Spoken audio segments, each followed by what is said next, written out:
to get here. What are you? Never mind the questions. The Ferris wheel in 10 minutes.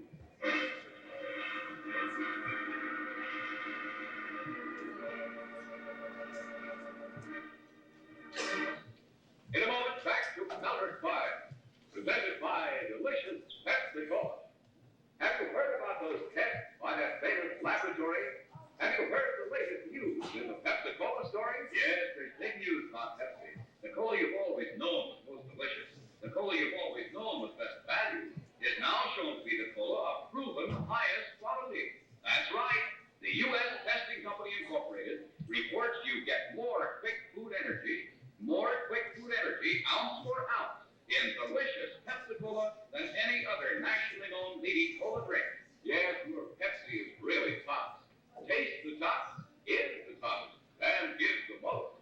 So go ahead, enjoy that extra zing bounce delicious Pepsi gives you. Insist on it wherever you may be. When you stop the fountain, make sure you say Pepsi please. When you stop the stand, make sure you say Pepsi please. And in the store, give Pepsi a money-saving carton. 6 big 12-ounce bottles. Pepsi's 6 bottles serve 12 refreshing glassfuls. Twice as much. So save money and get the best. Come on, sing the Pepsi song with us. Pepsi Cola, hit the spot. 2 full glasses, that's a lot. Twice as much is better. Pepsi Cola is big for you. Delicious Pepsi Cola. Delicious Pepsi Cola. Delicious Pepsi Cola. Delicious Pepsi Cola. And now, back to Counter Spy.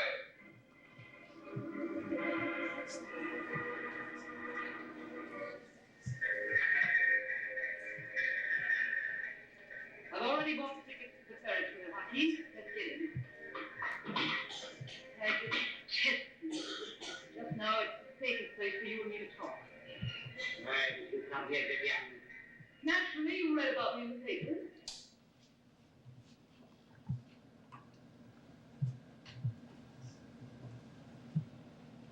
In a sense, I am Jacob Horner.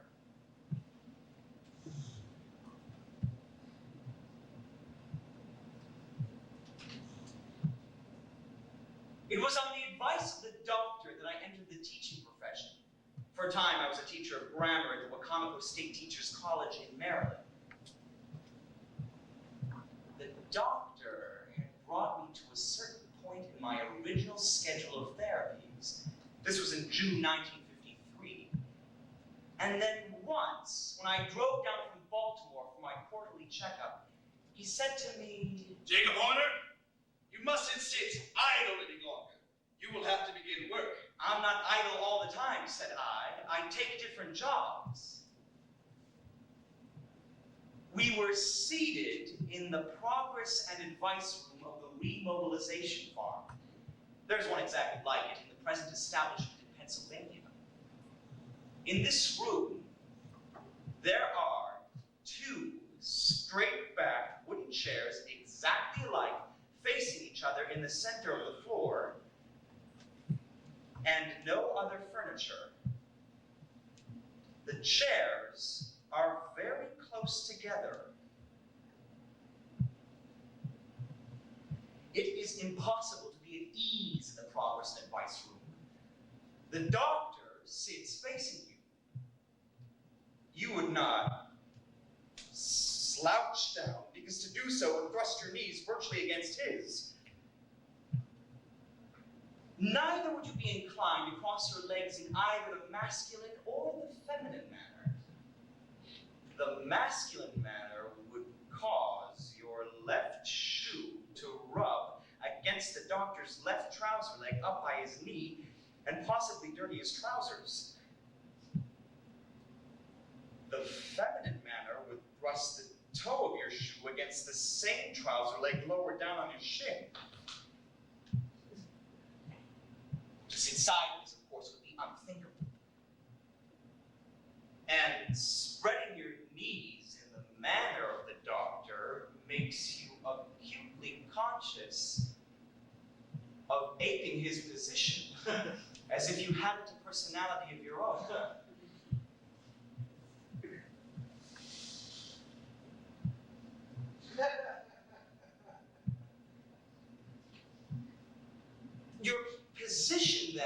has the appearance of choice, because you are not ordered to sit thus, but is chosen only in a very limited sense, since there are no alternatives.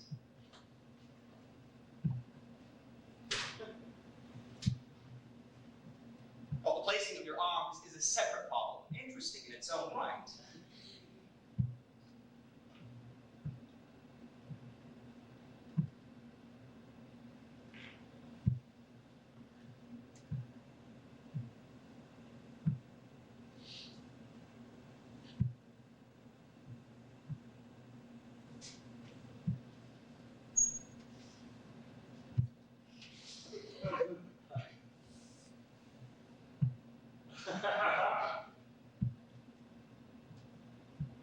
Well, no one choice seems satisfactory for very long by comparison with the aggregate desirability of all the rest, though compared to any one of the others, it would not be found inferior.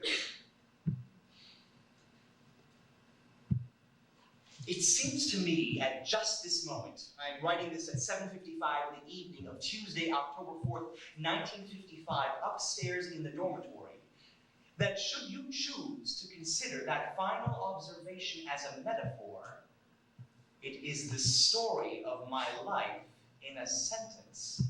That isn't satisfactory. Not any longer. You will have to begin work at a more meaningful job, a career you know of called a life work. Yes, sir.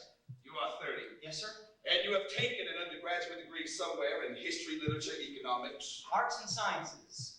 That's everything. No major, sir. Arts and sciences. What under heaven that's interesting isn't either an art or a science? Did you study philosophy? Yes. Psychology? Yes. Political science? Yes. Zoology? Yes. And philology? Romance philology and cultural anthropology? Well, later, sir, in the graduate school. Did you study lock picking in the graduate school? Fornication, sale making, cross-examination? No, sir. Well, are these arts and sciences? My master's degree was to be in English, sir. Oh, damn you, English what?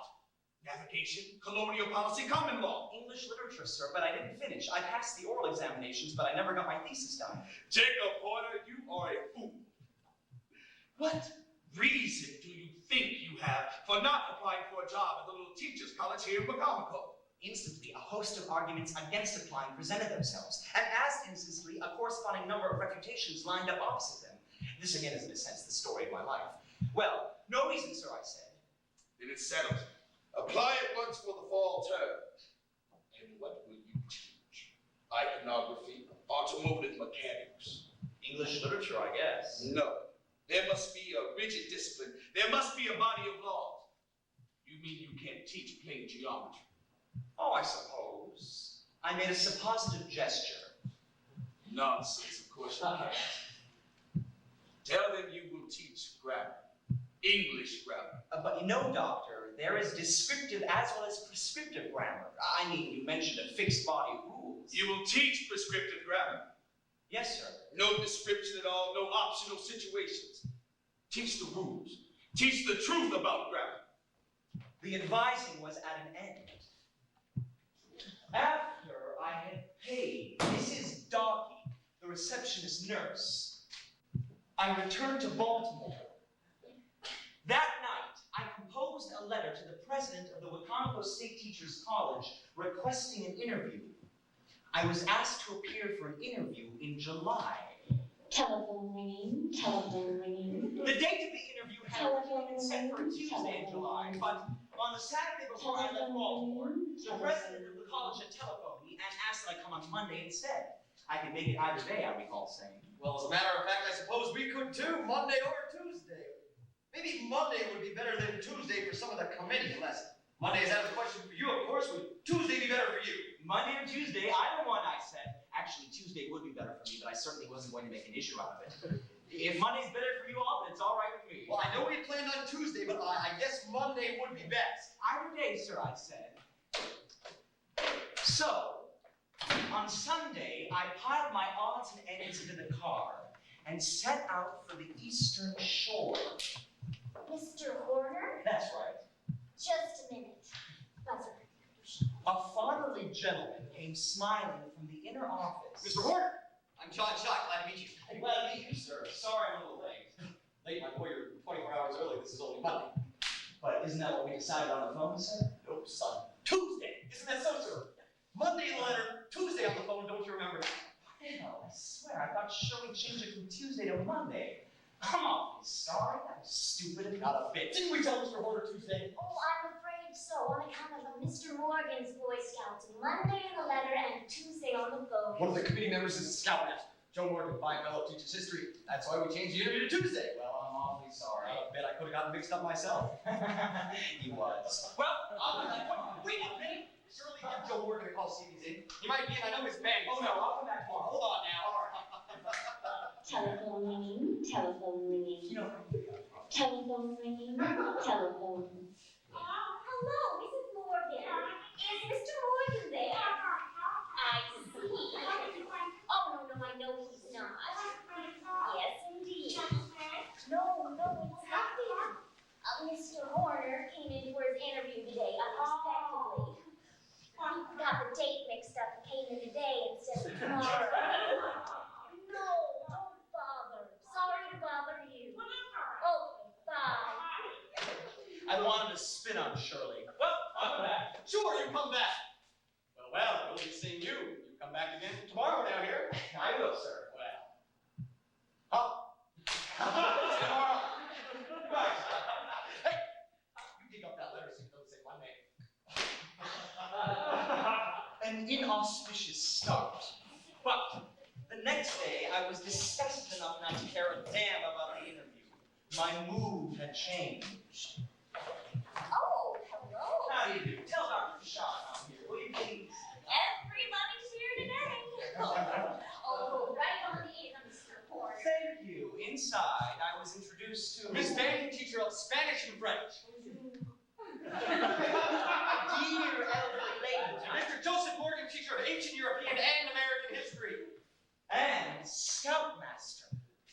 A bespectacled athletic young man, terribly energetic, with whom one was so clearly expected to be charmed that one had one's hands full simply trying to be civil to him. Do I understand you're from Johns Hopkins, Mr. Horner? Joseph is completing his doctorate in history there. He was a fine, was Mr. Morgan. Yes, sir. Oh, please, not sir. We don't stand on ceremony out here in the provinces. No, indeed. Well, what made you decide to get back into teaching, Mr. Horner? Well, you know how it is. You don't feel just right doing ordinary jobs. And there's something so stultifying about only working for pay. You know what I mean? Oh, yes. They did know what I meant. You take the boy. Bright kid, alert kid, you see it at once, but never been exposed to thinking. And maybe he can't speak good English. Not his fault, not wholly his parents' fault, but there he is. So, you start him off. Parts of speech, subjects and verbs, modifiers, complements, and all the time, you see that boy's mind groping, stretching, stumbling, making false steps, and then, just when you're ready to chuck the whole thing. I know. One day, you say the same thing for the 10th time. Click! He's got it. It's just as plain as day. That's what we're here for. That's what we live for. A little thing, isn't it? Little, but it's the greatest miracle on God's great earth. Yes, I sometimes compare it to a man making fire with flint and steel. He strikes and strikes and strikes. Very apt. And what a rewarding moment it is when a student suddenly becomes ignited.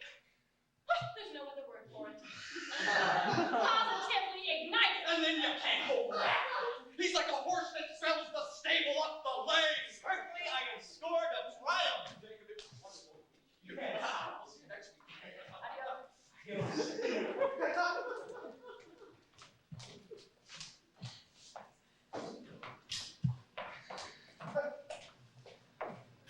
Well, they seen you around, Horner. Sure. Say, were you making fun of me in there with that flint and steel nonsense? Well, it seemed like a good thing to say at the time. I was afraid you'd gone out on a limb with that line of horse shit. But it looks like you know what you're doing. We'll see about that pretty soon, I guess. Be seeing you. Oh, we'd like to have you over to dinner, Freddie and I, before you go back to Baltimore. Well, whether you get the job or not. Oh, I'll be around for a while, I guess, either way. As well, how about tonight?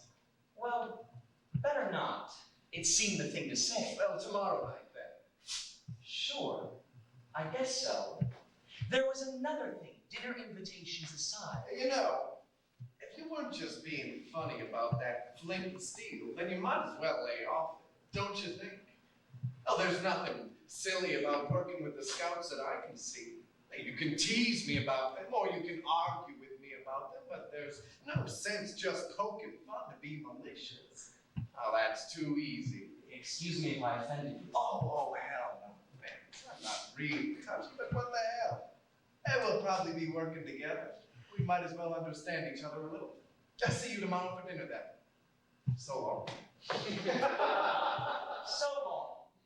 He turned and strode cleanly across the lawn, implying by his example that paths should be laid where people walk, instead of walking where the paths happen to be laid. Move. Move! It began with Leandro on the mantelpiece, my one piece of sculpture. The set of that mouth, his voiceless groan, was often my barometer, told me the weight of day. On Wednesday, after the interview, when I woke and consulted him, his pain was simply biting. That was something now. Against all of Mozart, I owned a single Russian dance, measured and sprightly, lively and tight. Oh.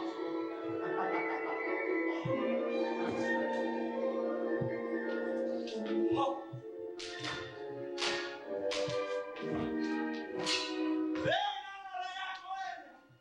Telephone ringing, telephone ringing. Telephone ringing, telephone ringing. Telephone ringing, telephone ringing. Telephone ringing, telephone ringing. Telephone ringing. Hello? Hello, Jacob Horner? Yes? This is Rennie Morgan, Joe Morgan's wife. Say, I think Joe already asked you over for dinner tonight, didn't he? I just called to make it official. I mean, after the interview, you know, we want to make sure that you come on the right day. Jacob, are we still connected? Yes, excuse me. I was checking my barometer, who now looked dolorous enough. Well, it's all set then. Anytime after 6:30, that's when we put the kids to bed. Well, say, Mrs. Morgan, I guess I won't be able to... Rennie, okay? My name's Renee, but nobody calls me back. I guess I won't be able to make tonight after all. Why? No, I'm pretty sure I can't. Thanks a lot for inviting me. Oh, well, why not? Are you sure you can't make it? Why not? Bitch of an Eagle Scout's house frau, you spoiled my first real magic month of Sundays. I spit on your dinner. I kind of plan on riding up to Baltimore this afternoon. Have a look around. Something came up. Oh, now, aren't you just getting out of it? Come on and say so. We're not committed to each other. This from a wife? I mean, don't be a chicken. It doesn't make a dent to us if you don't like us. Hello? Ah, well. The spell was broken. More's the damage to have it suggested, and by a woman, that my honesty was flagging.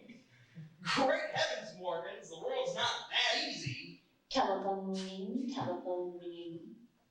Telephone ringing, telephone ringing. Ring away, Girl Scout. Your quarry's not in his hole. Late that morning, I drove the 30 miles from Comico to Ocean City, there to fry my melancholy in the sun.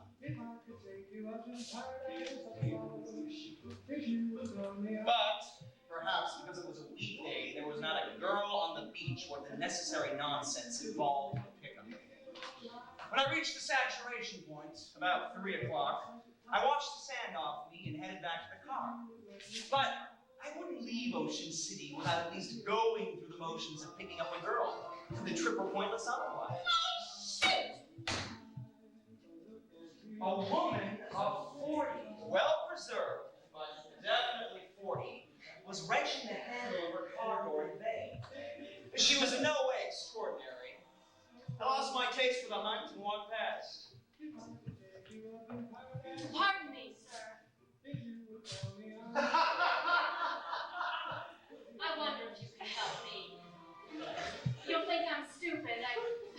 I guess I locked my keys inside the car. I hand big locks. Oh, I didn't mean that. My motel is just across the bridge. I I was wondering if you'd run me over there, if you're going that way. I have another key in my suitcase. It is small sport shooting the bird who perches on the muzzle of your gun. But what hunter can keep from doing it? All right. Oh, The whole situation was without appeal, and as I drove Miss Peggy Rankin. her name over the bridge, I was made more desultory by the fact that I guess she didn't deserve to be so severely judged. Had I been her husband, I should doubtless have been proud that my wife still retained such trimness and spirit at age 40. But I was not her husband. She was a 40-year-old pickup, and only the most extraordinary charm could survive that classification. This is the place. Gee, I sure appreciate your doing this.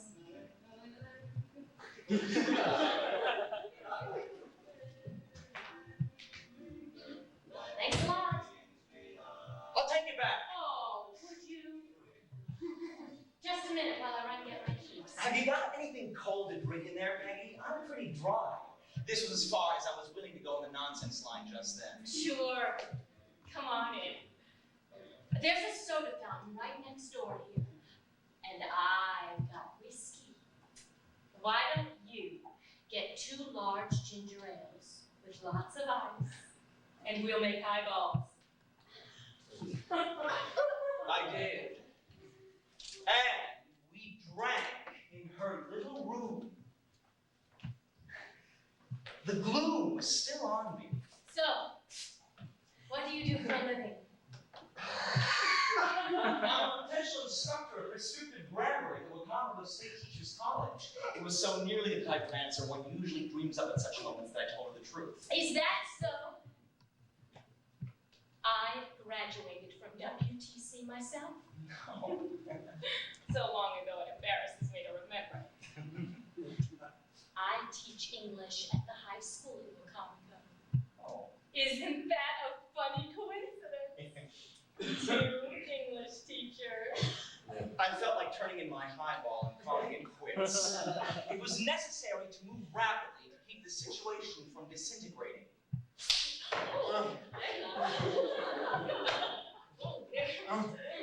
Hey.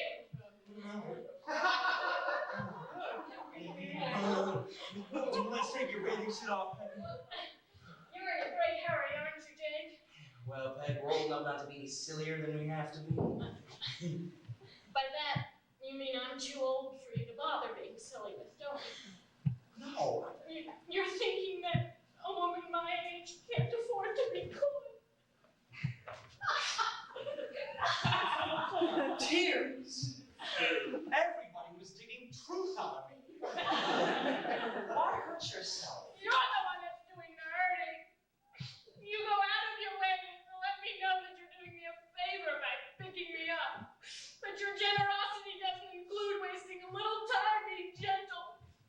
It doesn't make the least bit of difference to you whether I'm bright or stupid or what, does it?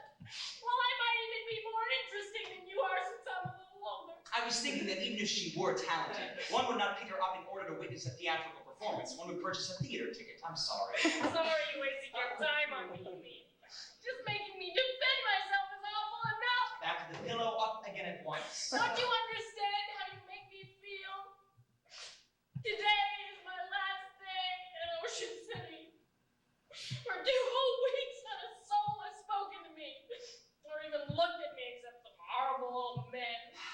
Most women look awful at my age, but I don't look awful, I just don't look like a child. But there is a lot more to me, damn it!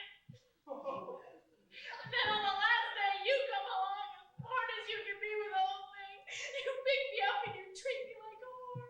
Well, she was correct. I'm a cad. I agreed readily. In the main, she had a pretty clear view of things. We are all casting directors a great deal of the time, if not always. I had assigned to Miss Rankin the role of 40-year-old pickup. I had no interest whatever in the quite complex and no doubt interesting human being she might be apart from that role. The game was spoiled now, of course. My present feeling was essentially the same feeling one has when a filling station attendant or a cab driver launches into his life story. Get your keys, away from the car. No! Oh God, Jake. Please don't go away yet. Come on now, cut it out, get a hold of yourself. You're humiliating me. Don't make me beg you for God's sake. By this time, she stood to lose either way. We went to the bed. God damn your eyes. God damn your eyes. Damn your eyes. That is how I left her at 5 o'clock. God damn your At eyes. 4:45, she had begun, as I rather expected, to express hatred for me. Damn your eyes. I'm sure we neither wish to see the other again. God damn your eyes. Move. Move! I finally got back to my room in Wacomico at 6:30, feeling terrible.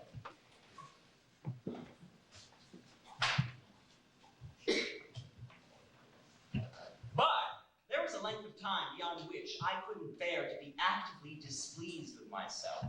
And about 7:15, I went to sleep.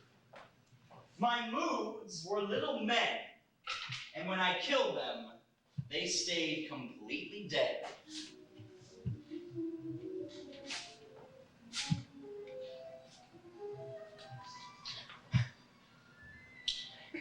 Once I had a dream in which it became a matter of some importance to me to learn the weather prediction for the following day.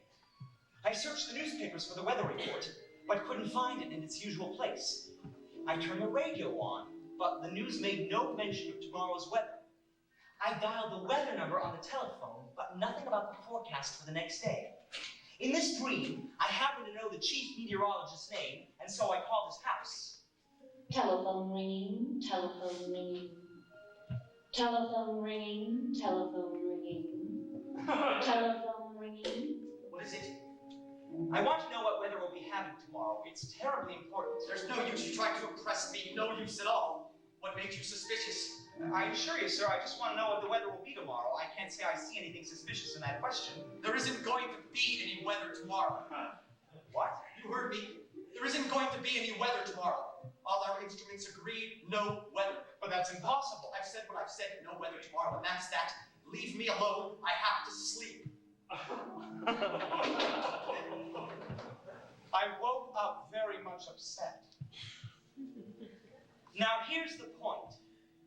A day without weather is unthinkable, but for me at least, there were frequently days without any mood at all. On these days, Jacob Horner ceased to exist, for I was without a personality. On my weatherless days, my body sat in a rocking chair and rocked, and my mind was as nearly empty as interstellar space. Telephone ringing, telephone ringing. Telephone ringing, telephone ringing. Hello? Hello, Jacob. This is Rennie Morgan. Will you have dinner with us tonight? Why, for God's sake? Why? Yes.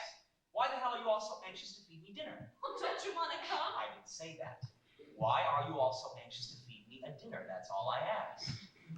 Well, I think it's because Joe's pretty much decided that he wants to get to know you well. I was amazed. Well, what do you think? Well, we neither one want you to come if you don't feel like it, Jake. You have to be more... Now, wait a minute. Why don't you want me to come even if I don't feel like it? What? I said, why don't you want me to come even if I don't feel like it? Suppose your end in inviting me was to have a conversation, and you had reason to believe that once I got there, I'd talk to you, whether I really wanted to come or not. Most guests Are you would. making fun of me? Indeed I am. Listen, I'll come eat your dinner tonight. I'll come at 6 o'clock after you put your kids to bed. 6:30 is when the kids go to bed.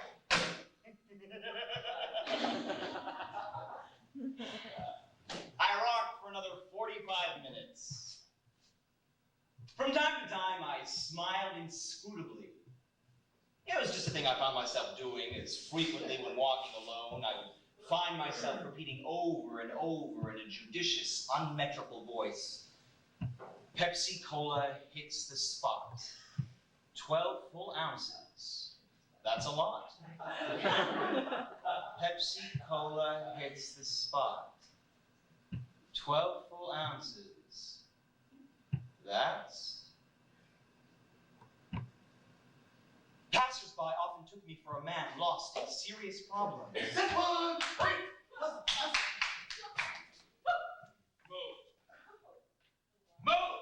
I drove out to the Morgan's place at 5:30 for no particular reason. Jacob? Howdy, Jacob. Hi, wanna play? No thanks. Look, I didn't mean to get upset today on the phone, Jake. Don't pay attention to what I say on telephones. I don't even remember what I said. You don't. Ray remembers the whole conversation. Oh, Jake, we forgot to congratulate you about your job. You're jumping the gun, aren't you? What do you mean? Did Dr. Schott ever get hold of you? Nope. Well, you got the job. The committee met this morning and decided. Here, Jake, why don't you pitch a few with Rennie while I put supper on, then we'll have a drink. No use to wait till 6:30 since you're here. I would not voluntarily have joined the game. Hey, Jake. Neither would I go out of my way to avoid playing. How about a cold one? While we drank beer, the children, 2 boys, went into the bedroom, undressed, and made themselves. We make pretty heavy demands on them. What the hell? In New Guinea, the kids are swimming before they walk. Well, I don't think we drive them. We really don't give a damn, but I guess we do demand rights. Hey, why do you say you don't give a damn? Well, I mean, ultimately.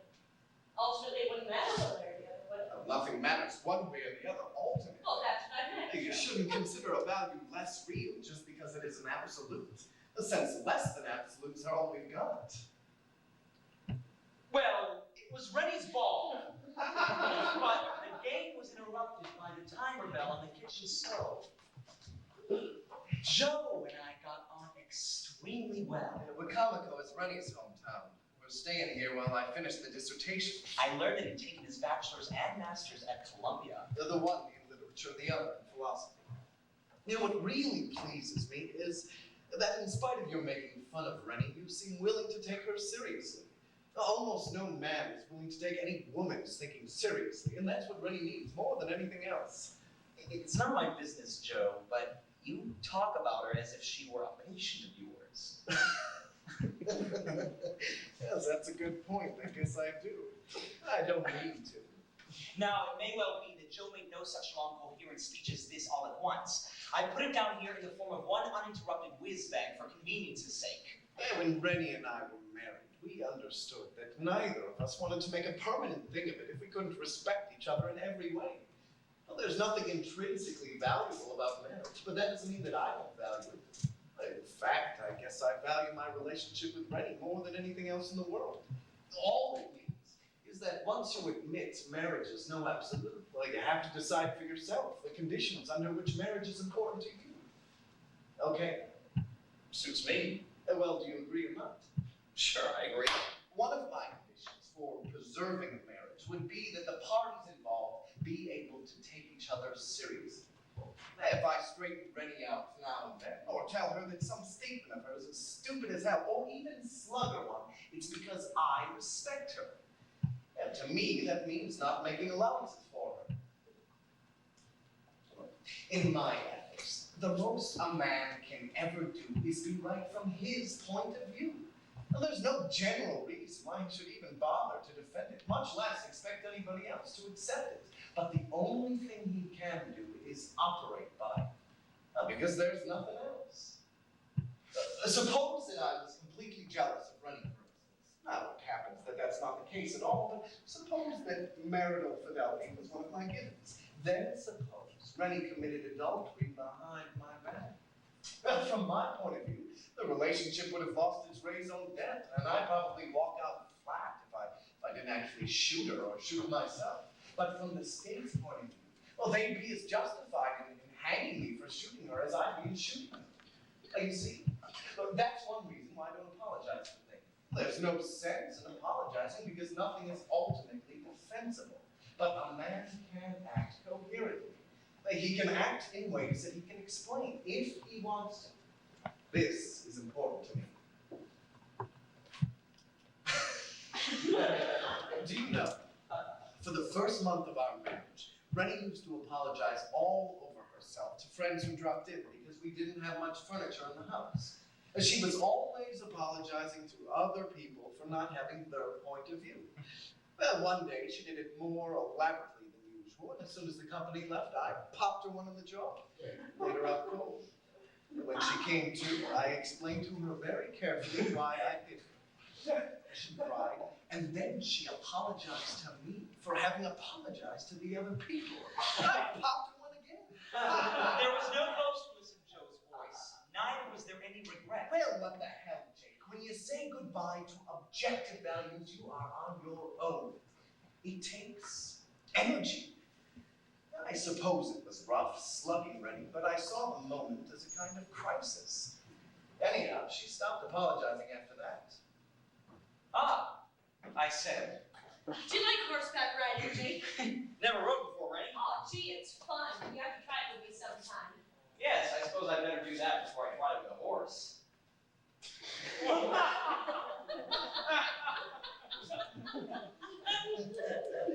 Hey, that's an idea. Yeah, teach Jake how to ride. Rennie's folks have riding horses on their farm down the road, but I seldom get a chance to ride, and Rennie hates to ride by herself. Well, why don't you let Rennie teach you to ride? What do you think? I think it's a swell idea if Jake wants to learn. Do you? Doesn't make a damn to me. Well, it doesn't make a damn to you, and Rennie and I think it's a good idea, then it's settled. Huh. In fact, whether you want to learn or not, it's settled if you're not willing to refuse.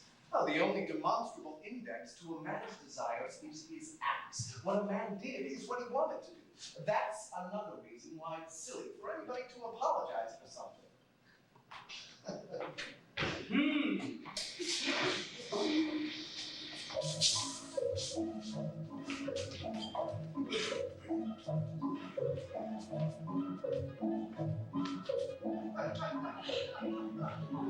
The clumsy force of Rennie was a thing that attracted me during the weeks following this dinner.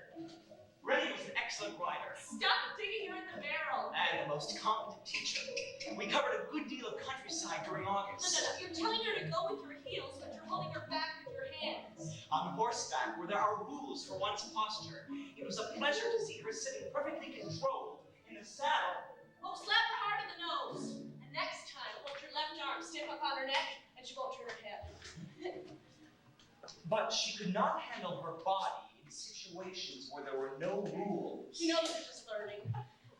During our brief rest periods, she flopped and fidgeted. She'll behave when you learn to ride her a little more strongly. One of our most frequent rides took us to a little creek shaded by pines. I remarked to Rennie once that it was a pity Joe couldn't enjoy this with us. That's a silly thing to say. As all politeness is silly, I feel politely sorry for him grinding away at the books. Oh, better not tell him that. He hates pity. That's a silly way to be, isn't it? How can you possibly call Joe silly of all people? What could be sillier than getting upset at politeness? For that matter, what could be sillier than this whole aim of living coherently? You're not serious, Jim. Are you serious? Sit down. The point is, Rennie, that anybody's position can be silly if you want to think of it that way. And the more consistent, the sillier. But frankly, I'm appalled that he expects anybody else to go along with him. Well, he doesn't. That's the whole idea. Why did he cork you for apologizing then? Just for the exercise? Whoa, now. I'm terribly sorry I hurt your feelings, Rennie. Hey. Whoops. I'm sorry I said I'm sorry. Jake, stop it. Well, you certainly must think our marriage is a strange one, don't you? Damnedest thing I ever saw. But hell, that's no criticism. Oh, but you think I'm a complete zero, don't you? Ah. I don't know, Rennie. What's your opinion? Here is what she told me, edited and condensed. You know, I lived in a complete fog from the day I was born until after I met Joe. I was popular and all that, but I wasn't really interested in anything. I never even particularly wanted to do anything. I just sort of dreamed along like a big blob of sleep. Sounds wonderful. Oh, you shouldn't say that. It wasn't anything, wonderful or otherwise. Well, when I got out of college, I went to New York to work just because my roommate had a job there and wanted me to go with her. And that's where I met Joe. He was taking his master's degree at Columbia. And we dated for a while, pretty casually. I wasn't much interested in him, and I didn't think he saw much in me. Then one night, he grinned at me and told me he wouldn't be taking me out anymore. And I asked him why not, and he said, well, I just don't see any point to it. He said he thought I could probably be wonderful, but that I was shallow as hell as I was, and he didn't expect me to change just for his sake. So that was that. Did you fling yourself at him then? Oh, no.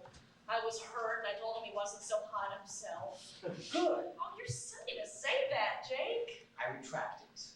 Oh, don't you see that right now you're doing all the things that Joe would never do? Those pointless remarks, half teasing me. Anyhow, well, the night all this happened, my roommate and I were having a party for some reason or other, and all our New York friends were there, just ordinary people. And I went back to the party, and I got as drunk as I could. And the drunker I got, the more awful everybody seemed. My roommate was the worst of all. I thought if I heard another word of their talk, I would die. And then finally, when I was good and drunk, my roommate tried to get me to take a fella to bed with me. Now, everybody else had gone but two fellas, my roommate's boyfriend and then this other guy, and they'd made up their mind to sleep with us. It was funny as hell, Chick. I was a virgin then, but that never meant anything to me one way or the other. I mean, this fella wasn't a bad guy. He was just a family plain-looking boy who worked in an office somewhere. And with the liquor in him, he was pawing and poking at me like a real He-Man. So I decided I didn't care what happened to me. And I grabbed him by the hair with both hands, and I rubbed noses with him. Now, I was bigger than he was, and he fell right off the couch.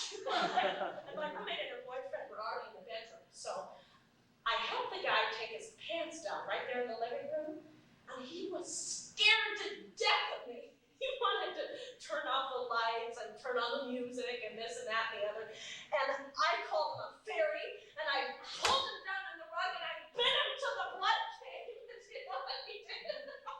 He just lay there and hollered.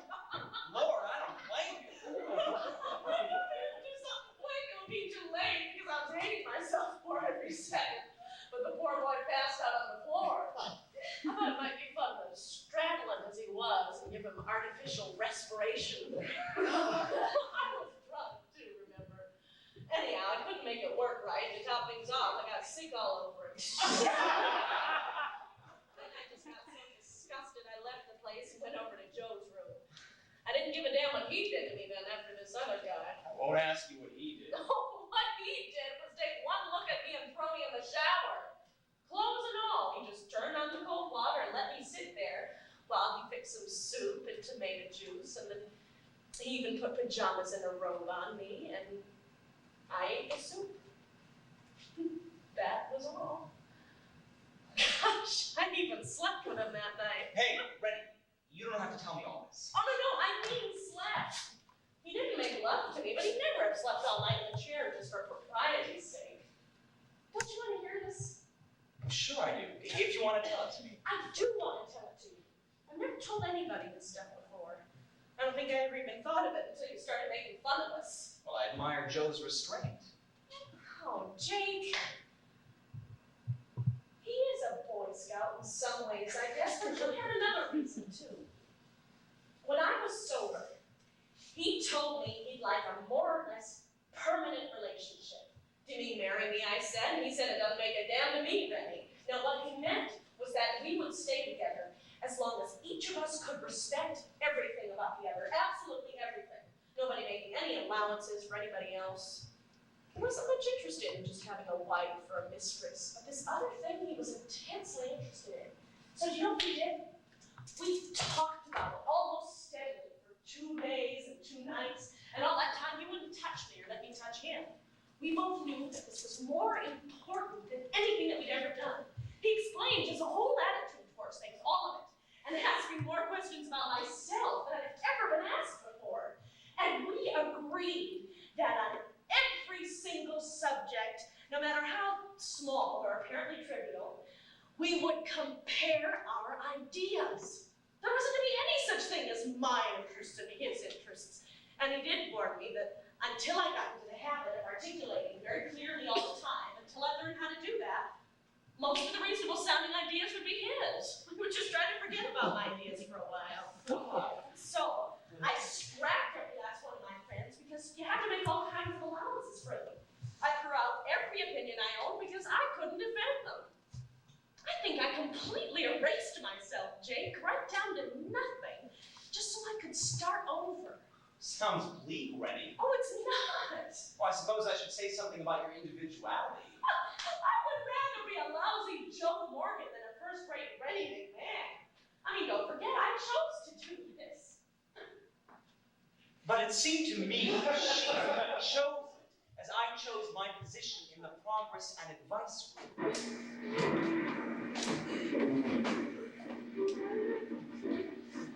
In September, it was time to see the doctor again. I drove out to the remobilization farm one morning during the first week of the month. Good day, Warner. Morning, sir. Morning, Mrs. Dockey. She was the most uncommunicative woman. I had first met the doctor quite by chance, a fortunate chance, on the morning of March 17th, 1951, in what passes for the grand concourse of the Pennsylvania Railroad Station in Baltimore. I was in an unusual condition. I couldn't move. On the previous day, my birthday, with my oral examination passed but my master's thesis not even begun, I packed my suitcase and left to take a trip somewhere. I ascribed this move to simple birthday despondency, a familiar enough phenomenon. I had $30 and some change in my pocket. When my suitcase was filled, I hailed a taxi, went to Pennsylvania Station, and stood in the ticket line.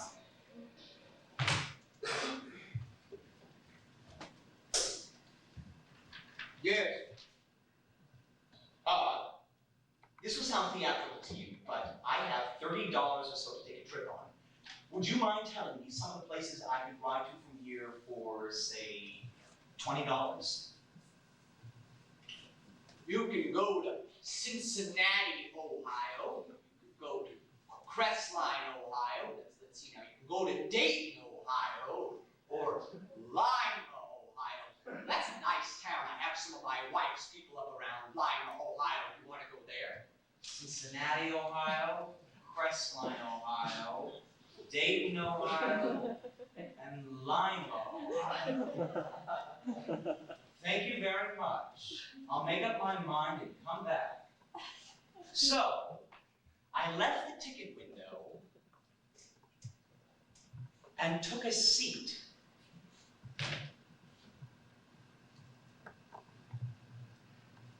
And it was there that I simply ran out of motives, as a car runs out of gas. There was no reason to go to Cincinnati, Ohio. There was no reason to go to Crestline, Ohio, or Dayton, Ohio, or Lima, Ohio. There was no reason either to go back to my room, or, for that matter, to go anywhere. There was no self-convincing reason to do anything. It is the malady cosmopsis, the cosmic view that afflicted me. If you look like a vagrant, it is difficult to occupy a train station bench all night long, but if you are reasonably well dressed, have a suitcase at your side, and sit erect, policemen and railroad employees will not disturb you. Pepsi Cola hits the spot. 12 full ounces. That's a lot. Pepsi Cola hits the spot. 12 full ounces.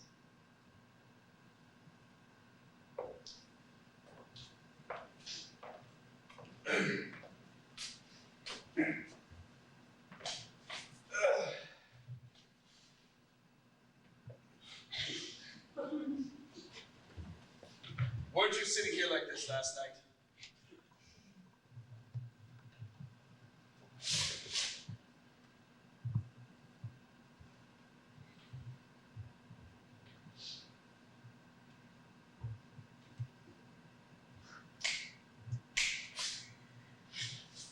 Does this happen to you often, young man? No. Where will you go?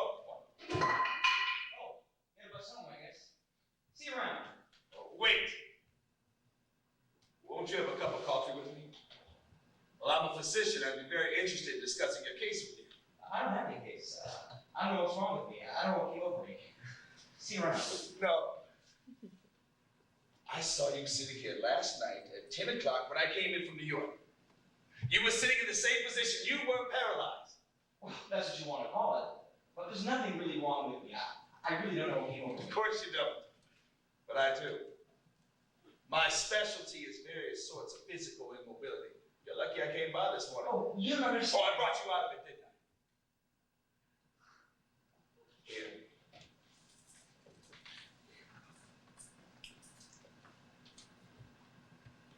I can't go into that lounge over there. Get 2 cups of coffee for us and we'll sit there for a minute and decide what to do. No, listen, Why not? Go on now. I'll wait here. Why not indeed? I have my own money. Now hurry up. Move fast or you might get stuck again. Don't think of anything but the coffee I've asked you to get. All right. Fast! While I waited for the coffee, I tried to feel curiosity about my invalidity and my rescuer. But I was too weary. 30 cents, please. The clerk's words brought me back to action. Lucky for me, the doctor could not enter the White Lounge to help me. Good. Sit down.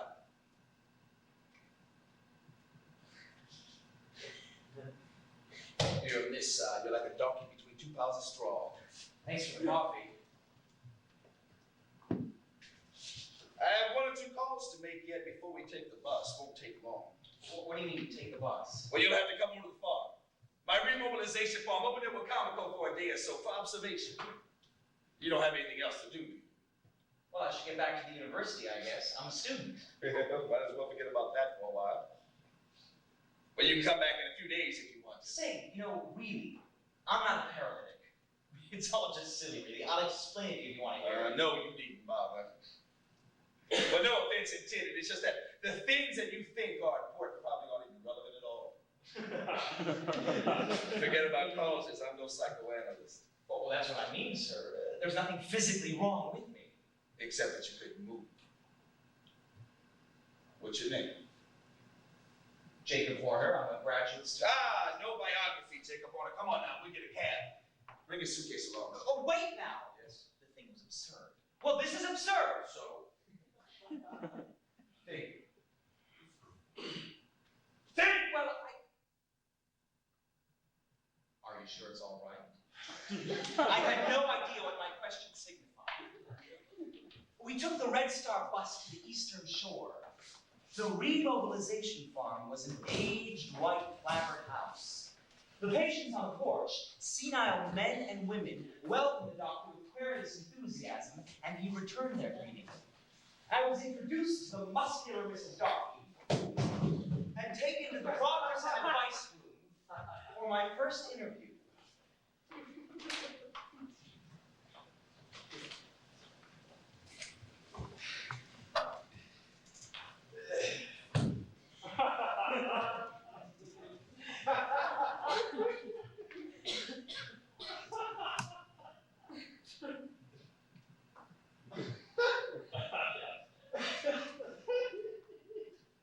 I'll make a few things clear very quickly, Jacob.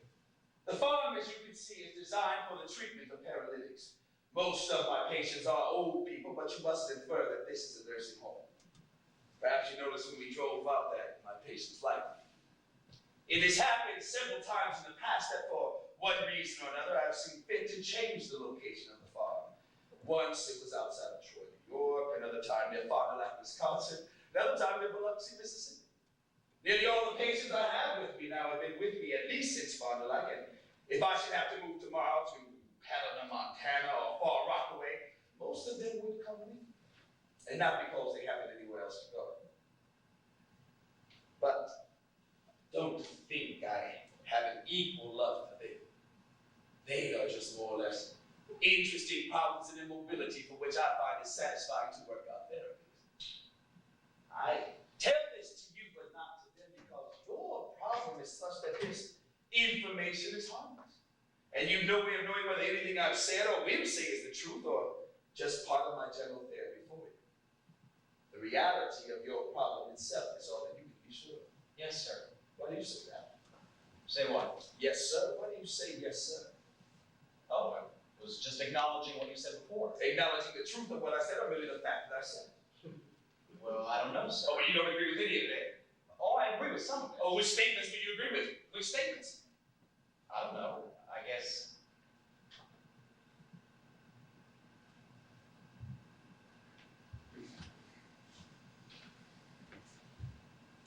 No two patients have the same schedule of therapies because no two people are ever paralyzed in the same way. The authors of medical textbooks speak of paralysis as though one read the textbook and then followed the rules of getting paralyzed properly. There is no such thing as paralysis, Jacob. There is only paralyzed Jacob Warner. And I don't treat paralysis, I treat paralyzed you. Please, don't say yes, sir. There are several things wrong with you, I think. I dare say you don't know the seating capacity of the Cleveland Municipal Stadium, do you? What? You suggested my question is absurd. Well, it makes no difference whether it is or not, Jacob. It is a question asked of you by your doctor. Now, is there any ultimate reason at all why the Cleveland Stadium shouldn't seat 57,488 people? None that I can think of. Don't pretend to be amused. Of course there's not. Now, is there any reason why I shouldn't see 88,475 people? No, sir. Indeed not. Then, as far as reason is concerned, its seating capacity can be almost anything. Logic will never give you the answer to my question. Only knowledge of the world will answer.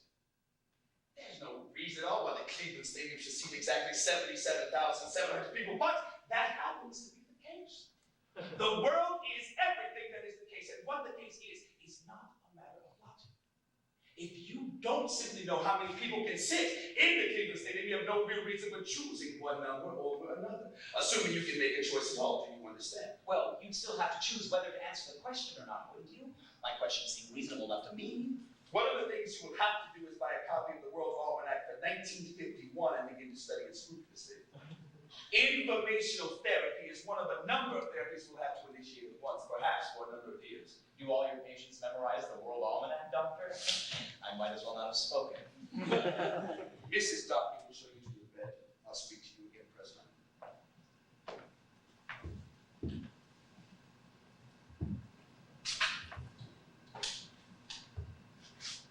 One, perhaps two of the older patients may attempt familiarities at night with you up in the dormitory.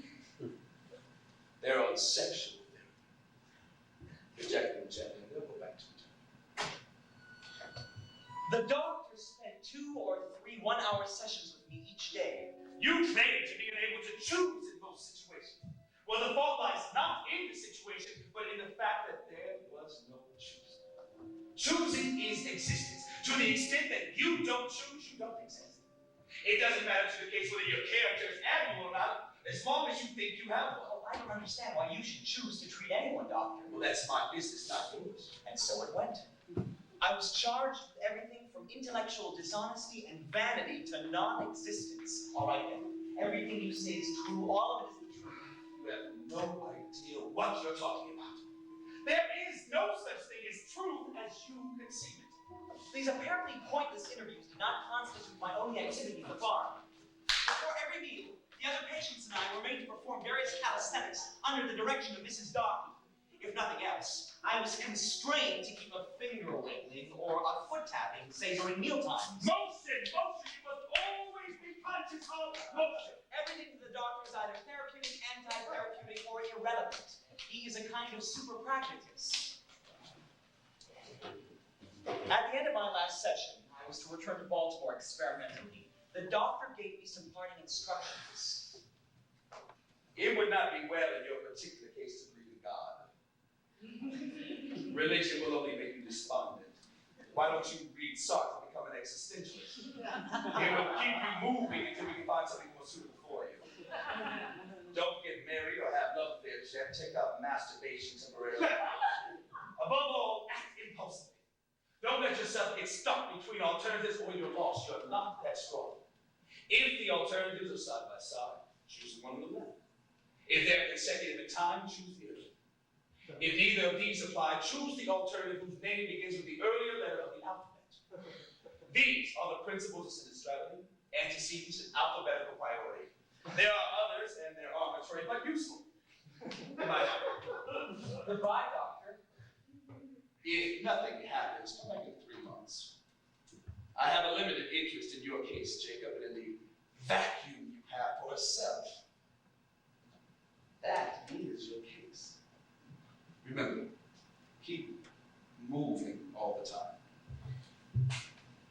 A most extraordinary doctor. One thing seemed fairly clear.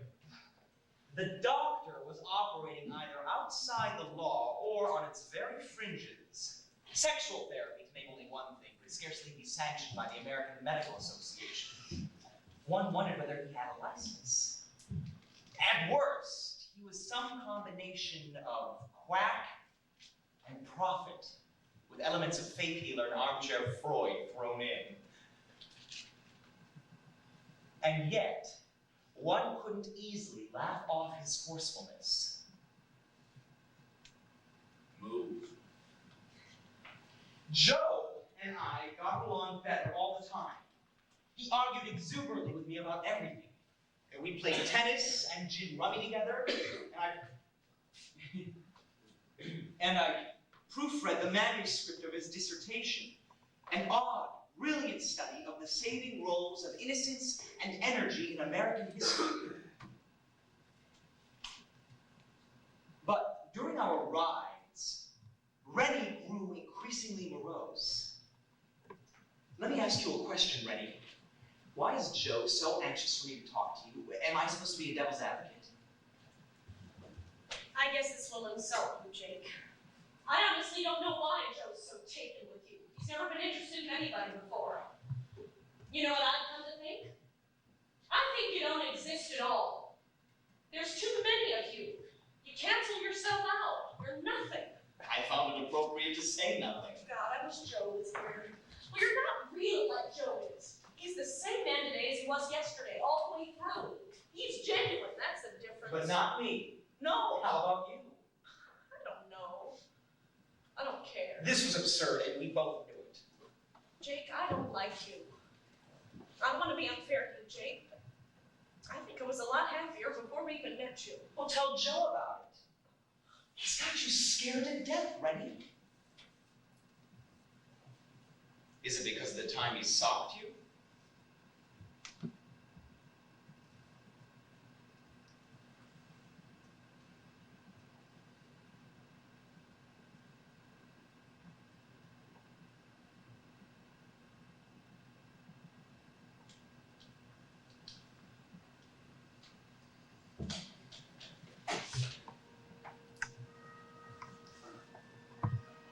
We took the horses back to the stable and drove home, neither one of us saying an unnecessary word. It was as though a great many things were suspended in delicate equilibrium, and one felt hushed, for a word might knock the cosmos out of kilter. But a most curious thing happened shortly afterwards.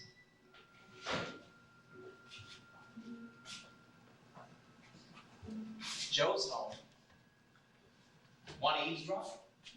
Come on, it's great.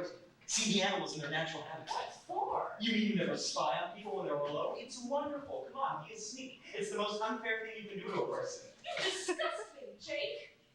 He's just reading God. You don't do it all, do you? What do you mean? Real people aren't any different when they're alone. Oh, shit. Let's look. No.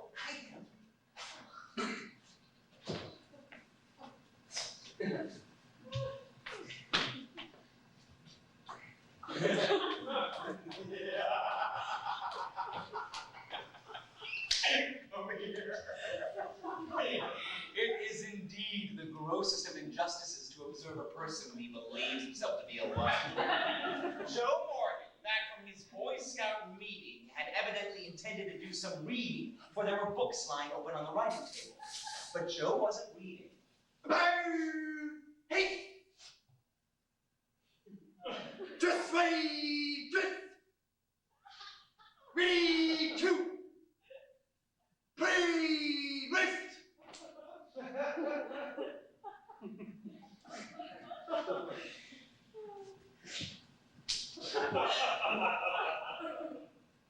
Man,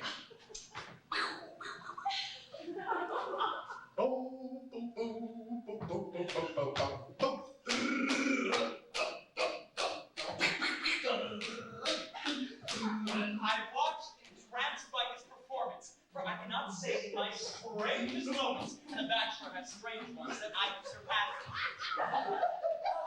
Passing a little mirror on the wall, Joe caught his own eye. What? Ah, hi there, Mr. Morgan, is it? Oh, how do you do, Mr. Morgan? Ooh, Blow, floppy, mopey, big little, big low, big low, big Lucky,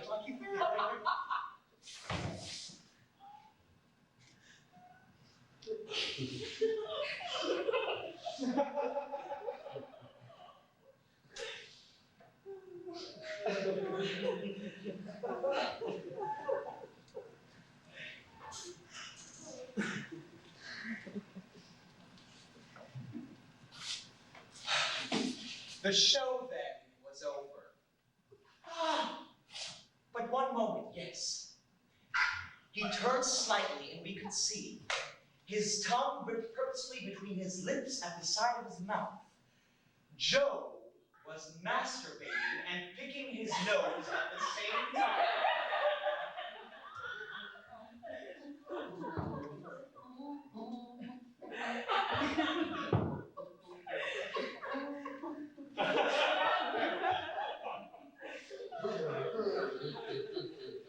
I stood beside Rennie, speaking softly in her ear the wordless, grammarless language she taught me to calm horses with.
Impartial tests were made comparing all the leading nationally known foods.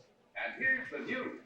Delicious Pepsi was rated top for quick food energy and honest to goodness value, ounce for ounce. Yes, more value and quick food energy in every tasty sip of Pepsi.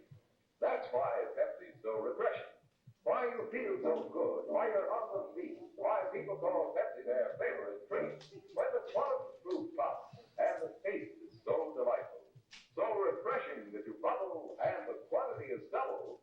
Say, is it any wonder Pepsi's America's big, big favorite? Insist on tasty Pepsi wherever you may be. At the fountain, say Pepsi please. At the stand, say Pepsi please. And at the store, get Pepsi in the money-saving cartons of 6 big bottles.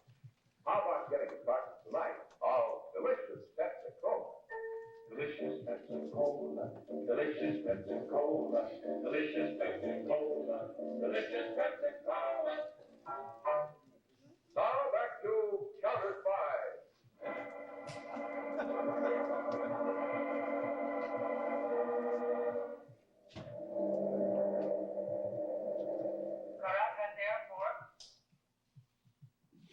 I believe I left myself sitting in the Progress and Advice Room in September of 1953. How are you these days, Warner? Just fine. Doctor, how's yourself? Have you begun teaching yet? Nope, start next week. 2 sections of grammar and 2 composition. You should be teaching composition. And have everything. It was that or nothing, so I took it.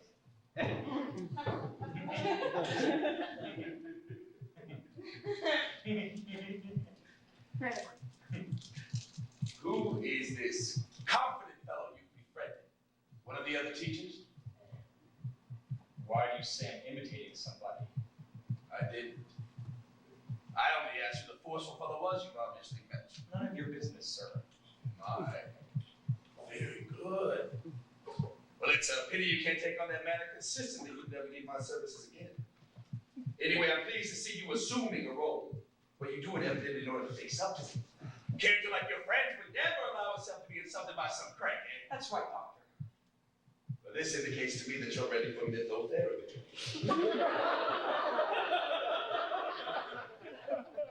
What you mean, Sarge?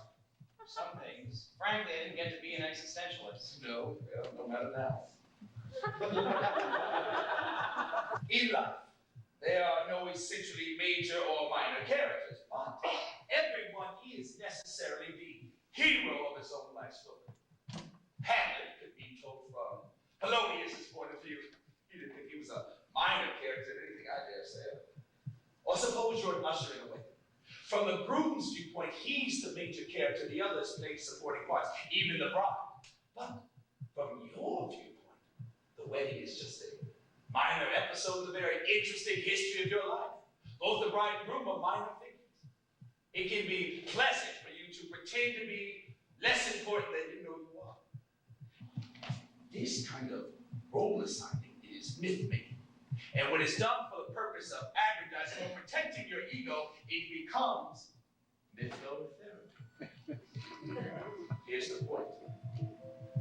An immobility such as you experience at time in Penn Station is possible only to a person who has ceased to participate in mythotherapy. At that time on the bench, you were neither a major nor a minor character. You were no character at all. The more sharply you can dramatize your situation, define your own role, and everybody else is the same that you'll be. The ego, by definition, is a match. Where there's no ego, this is you on the bench. There's no I. It's extremely important that you learn to assume these masks wholeheartedly. Don't think there's anything behind them or that your mask is insincere. Impossible word. A man's integrity consists in being faithful to the script he has written for himself.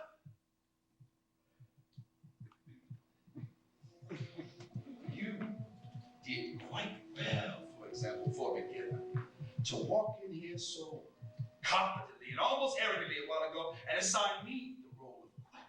But you must be able to change mask at once as some new situation comes up. It doesn't matter whether your character is major or minor, as long as it's clearly conceived, but in the nature of things, it will normally always be major. Now say something.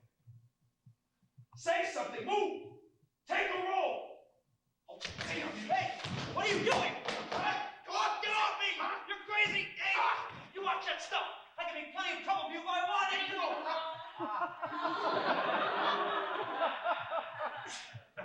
No, not now. A little pugilistic therapy for Jacob Horner. No trouble at all.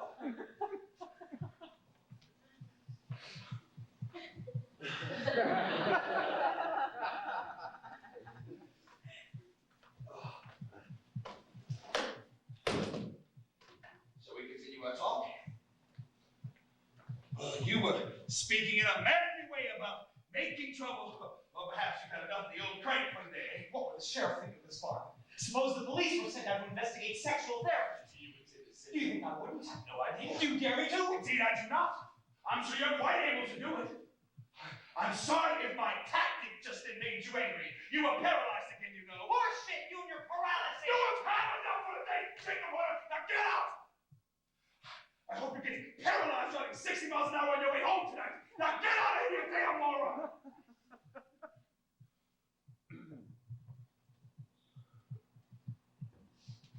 I'm sorry, Doctor. I won't lose my temper again. Why not? Two very interesting things were demonstrated here in the past few minutes, Jacob. I can't tell you about them until your next visit. Goodbye now. Don't forget to pay Mrs. Dodd. Out he strode, cool as could be. And a few minutes later, out strode I, a trifle shaken, but sure of my strength. The dance of sex. If one had no other reason for choosing to subscribe to Freud, what could be more charming than to believe that the whole vaudeville of the world, the entire dizzy circus of history, is but a fancy mating dance? That dictators burn Jews and businessmen vote Republican, that girls study grammar and boys engineering, all at the behest of the absolute genital. Who would not delight in telling some extragalactic tourist? On our planet, sir, males and females copulate. Moreover, they enjoy copulating. But for various reasons, they cannot do this wherever, whenever, and with whomever they choose. Hence, all this running around you observe. Hence, the world.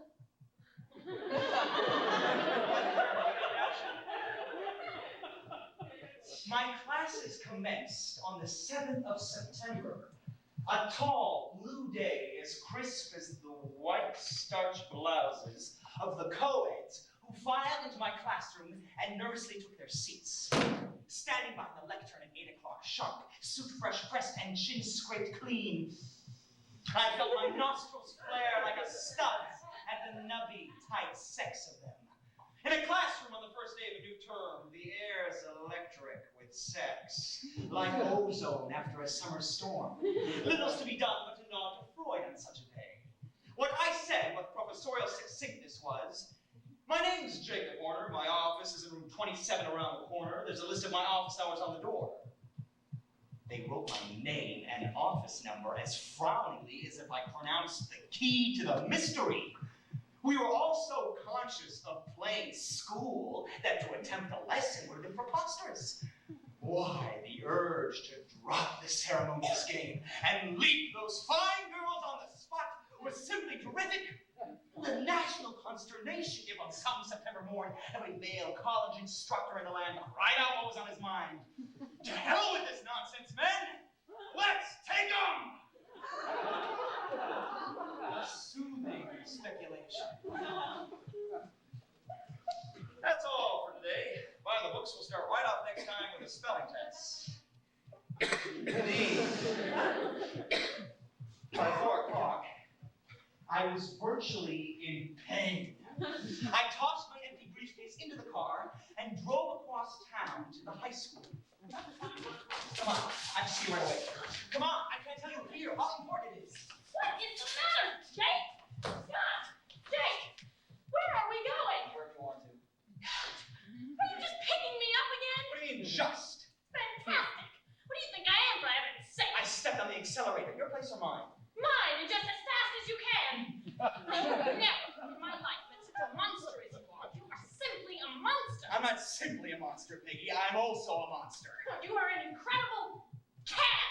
That describes you exactly. You are a complete cad. You are so wrapped up in yourself that you don't have a shred of respect for anyone else on this earth. Turn left right here. I turn my nose down. Yes. Now look at me, Jake. Look at me. Don't you realize that I am just as much of a human being as you are? How in the world can you even look me in the eye again after last time? Well, I'd have been shocked if you'd even had the gall to face up and apologize to me, but Listen, Peggy, you say I don't respect you. Is that because I didn't bother to flatter you at Ocean City, or apologize afterwards, or call up yesterday to make a date for today? yes, of course it is. What do you think I mean? You haven't got the slightest bit of common courtesy in you. Not even common civility. Well, I'm astonished. You're not a man at all. I'll explain this only once. I assumed you were mature enough to understand it without explanation, as these things should be understood. What on earth are you talking I'm afraid I overestimated you, Peggy. You know, you're turning out to be 100% ordinary. She was speechless. Don't you understand? I smiled, my testicles aching. That a love that is interested in sex, ever met. Oh my God. Not even a common respect for a woman's dignity. That's it right there. A common respect, a common courtesy. Add it all up, and what it gives you is a common relationship. And that's a thing I've no use for. My kind of girl doesn't want a common respect. She wants uncommon respect. And I don't believe you. You're testifying against yourself then. Don't you understand that the whole theatrical men perform for women is disrespect? Chivalry is a fiction invented by men who don't want to be bothered with taking women seriously. A man and woman assent to it precisely so they won't have to think about their partners. Which is completely useful, of course, if sex is the only thing on your mind. I may as well tell you, Peggy, now that it's too late, that you're the only woman I ever dared try to respect before and take completely seriously on my own terms, just as I take myself. He doesn't laugh at that, Peggy. Oh my God. I turned from the wheel and very carefully socked her in the jaw. The blow threw her head back against the window. As you see, I'm still taking you seriously. Try to understand, Peggy, that I'm just not that interested in laying women I can do without. But I will not have my deepest values thrown in my face. If you're not interested, get out! But don't laugh at the only man who's ever taken you seriously in your whole life.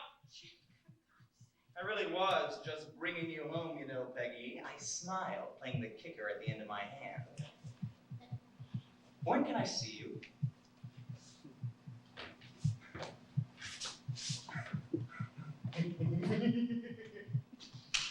I made a mental salute to Joseph Morgan, Il mio maestro, and another to Dr. Freud, caller of the whole cosmic hoedown.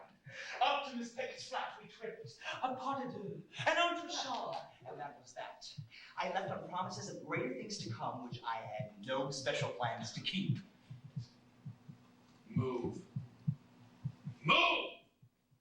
As a rule, I was never highly sexed. That, I think, was not how Rennie found me on the evening of our first adultery, 3 days after we played Peeping Tom. Joe went to Washington to do research in the Library of Congress, and before leaving, he asked me to keep Rennie company. A very Morgan-esque request. I went out there and spent the afternoon playing with the boys. Over dinner, she and I scarcely spoke to each other. Rennie once said, I feel lost without Joe. but I could think of no appropriate reply. The point I want to make is that on the face of it, there was no overt act that unambiguously indicated desire on the part of either of us. At 9:30 or thereabouts, Rennie said, I'm gonna take a shower and go to bed, Jake. and I said, all right. Now to reach the bathroom, she had to go through a little hallway off the living room. To get my jacket, I had to go to a closet in this same hallway.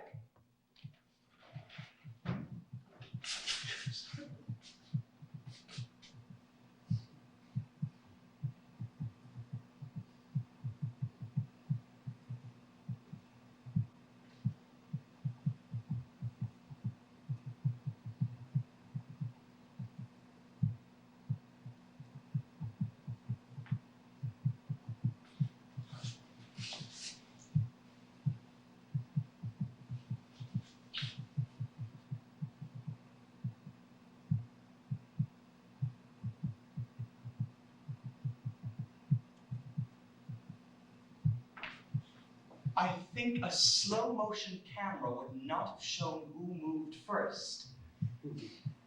For the neighbor's sake, I left before sunrise.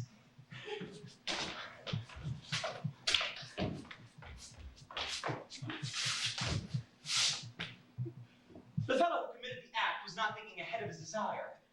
The next evening, left to myself, I'd have sat rocking in my chair until bedtime. Telephone ringing, telephone ringing. Telephone ringing, telephone. Hello? Jake, I think you better come over here. I have to see you. When? Now. All right. I readily assumed that what was in the offing was a polishing of the crown of horns we already placed on Joe's brow. But for the very first time since I met the Morgans, I experienced a sudden, marvelous sensation of guilt. What in heaven's name was I doing? What, for God's sake, had I done? I had no idea what to do. Certainly, I was incapable of repeating the offense.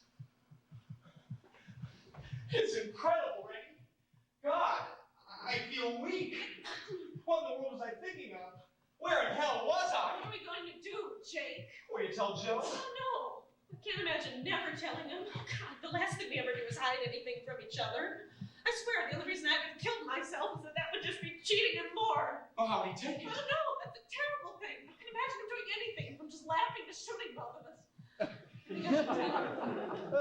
I don't know. I was miserable. Rennie, God, I'm sorry. Do whatever you think is best. I don't even believe it happened. It couldn't have happened, Jake. I couldn't have heard it like that. That's how I feel with all my heart. I didn't want her to tell him. Do whatever you have to do. Be strong as you can.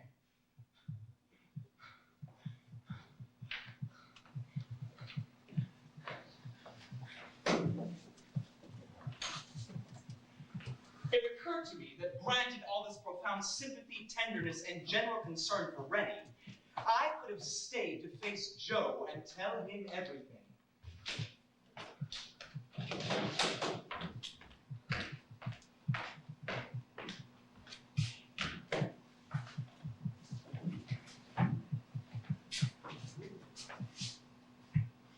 So then, it seemed that I had to admit, after all, that I was a coward. An adulterer, a deceiver, a betrayer of friends, and a coward. Every passing minute added to my deception.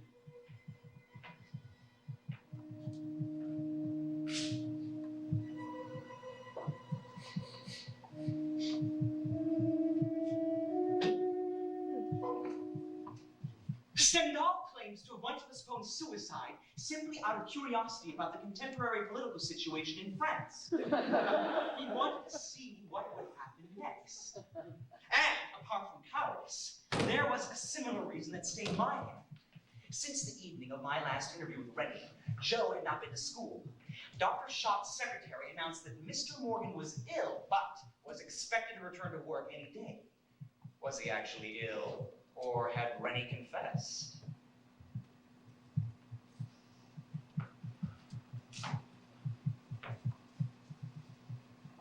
How's it going? First batch of themes, how do you feel? Shirley said you've been sick. Oh, yes. Yes, I have. How about you? Usual? No colds from all this rain? Nope. I don't take cold easily.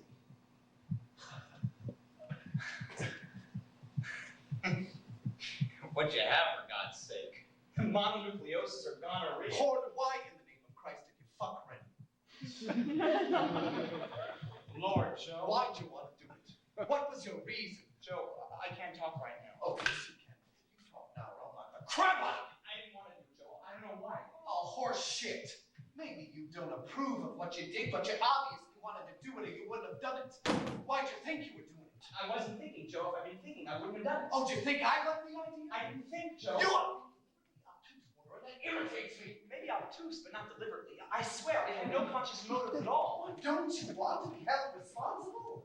I do, Joe, believe me. But I can't give you reasons when I didn't have any. Do you want me to make up reasons? I want to hear your version of the business. If you got one. I've already heard, right? That's what I've been doing for the last 3 days. Oh, remember, boy, I wasn't there. Now, Rennie's not playing innocent, but I want all the facts and all the interpretations of the facts. What can I say, Joe? I'll be up to see you after supper. Well, I ate an uneasy meal.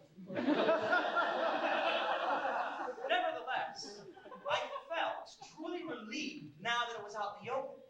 Joe came up to my room shortly after 7. Now, let me explain my position in this, Jacob. God, Joe, yours is the only position that doesn't need No, that is not right. The fact that you don't realize it's not right is part of your misunderstanding of Rennie and me. But of course, if you really understood us, this wouldn't have happened. I wish to Christ it had. Oh, that's silly. anything, I'm glad it did happen, because it uncovered real problems that I didn't know existed.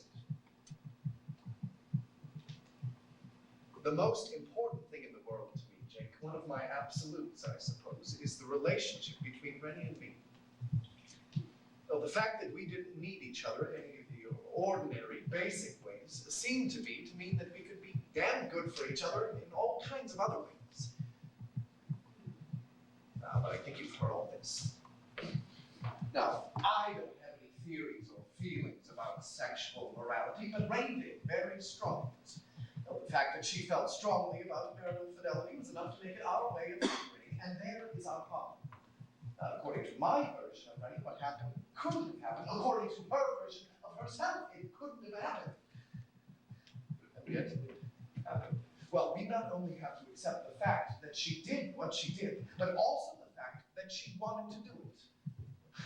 Don't think I'm accusing you of rape.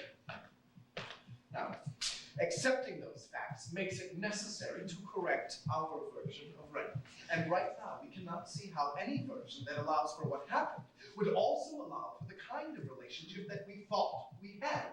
And that relationship was the orientation post that gave every other part of our lives, everything we did, its value. It's more important to me than being a great scholar or a great anything else. If we have to scrap that, then all these other things lose their point. There's nothing emotional about this. It's as coherent a picture as I can make. I'm sorry, Joe. But that is beside the point, Joe, I swear, I take full responsibility for everything that happened. Take full responsibility for the fact that she was on top the first time? Just once, for God's sake, all this acting will be straight with me. I'm doing my best, Joe. Ask me questions and I'll answer them. All right, why just do it? I don't know. What reasons do you think you might have had? I couldn't give any reason that I think would be true. Oh, hell, Horny, you just don't do things. What was on your mind? Nothing was on my mind. Look, Joe, you've got to allow for the fact that people, maybe yourself excluded, aren't going to have conscious motives for everything they do. But nothing comes to mind. You don't accept it when I take full responsibility for everything that happened, and you won't accept it if I don't take any responsibility. But in this business, I don't see what's in between. No, you see, that is all beside the point. I'm not interested in how much responsibility you're willing to assume. What I want to know is what happened, so I'll know how much responsibility to hand out all around. Whether you accept it or not. No, what did she do or say that gave you the idea? I'm not sure I had the idea. But what was said? I can't remember conversations. Can't you remember? Or are you playing obtuse again? I can't remember. Well, now what the hell am I going to do, Jake? You claim you didn't have any conscious motives. You weren't aware of any unconscious motives, but you won't rationalize. You didn't make any interpretations, and you can't remember any conversations.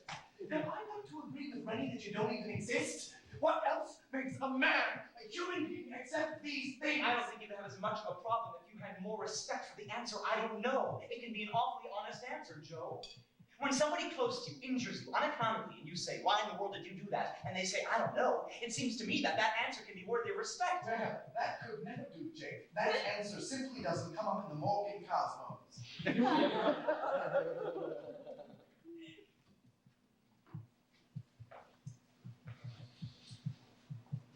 You ought to know, boy, that Rennie blames you for nearly everything that happened. I don't see why you shouldn't believe her. Oh, but you think that's pretty ordinary, don't you? The kind of thing you'd expect a woman to do. I don't have any opinion, or rather, I have both opinions. It's pointless! I could say that this conversation left me disturbed, but it seems more accurate to say that this duel of articulations left me stimulated. Articulation. There, by Joe, was my absolute, if I can be said to have one. To turn experience to speech is always a betrayal of experience, a falsification of it. But only so betrayed can experience be dealt with at all, and only in so dealing with it did I ever feel a man, alive and kicking. In other senses, of course, I don't believe this at all. The evening after the conversation just recorded, Rennie came up to my room. Well, I'll be damned. Come on in. Have you been excommunicated or what? I didn't want to come up here. I didn't want to see you again at all, Jake. Oh, but people want to do the things they do. Joe drove me in, Jake. He's the one that told me to come up here. intended as a bombshell, I believe, but I was not in an explodable mood. What the hell for? Has he turned you out? No! Can't you understand why he sent me up here? Please don't make me explain it. Honestly, Renee, I couldn't guess. Are we supposed to reenact the crime in a more analyzable way or what? Well, that finished her self-control. Everything that's happened wrenches my heart. You've no idea how much I sympathize with Joe and how much more with you. But he sure is making a Barnum and Bailey out of it, isn't he? This sending you up here is the damnedest thing I ever heard of. Is it supposed to be a punishment? I told him I couldn't stand to see you again, whether you were responsible or not. He got angry and told me I was evading the question. He's heartbroken. So am I. But he's determined not to evade the question in any way. You don't realize what an obsession this is with him. I guess you just think this is ridiculous. No opinion, I said, meaning I felt contradictory opinions. That's why he brought me up here. Refusing to see you again is evading the issue. Oh, what are we supposed to do? Talk philosophy? Oh, Jake, for Christ's sake, just tell me honestly what you think of Joe. I honestly have a number of opinions. Well, what are they? Well, in the first place, he's noble as the Dickens. He's noble, strong, and brave. A disaster for him is a disaster for reason, intelligence, and civilization, because he's the quintessence of these things. There's nobody else like him in the United States. I believe this. In the second place, he's completely ridiculous, contemptible, a buffoon, arrogant, small, a little bit cruel, and even stupid. He uses logic as a club, or you could say he's just insane. He's fixed in the delusion that intelligence will solve all problems. But you know very well that he could reply to all. My last opinion, which I don't hold any more strongly than the others, is that he's a little bit of all these things, but mainly a pretty unremarkable guy. Kind of silly and awfully naive. That's our Joseph. I should add that I feel these things too about myself, and some more besides. Jake, you know that he could answer to all those charges. Charges, they're opinions. Already, don't get the wrong idea. I like Joe all right. You be honest with me. What does Joe really have on his mind in sending you up here? Jake. He sent me up here to do it again.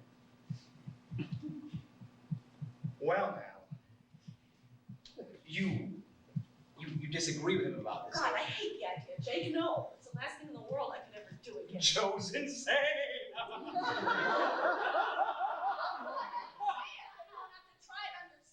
Oh, that's a wonderful line. It cancels out any possible criticism.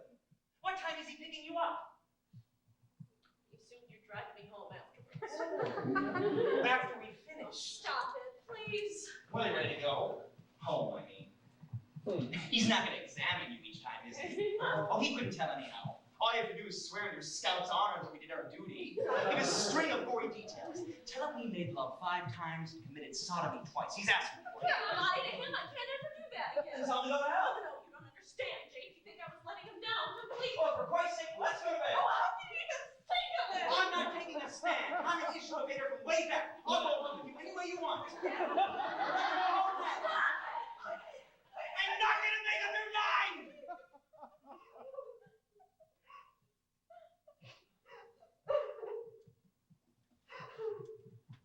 The disintegration of Rennie that September was not often an entertaining spectacle to observe.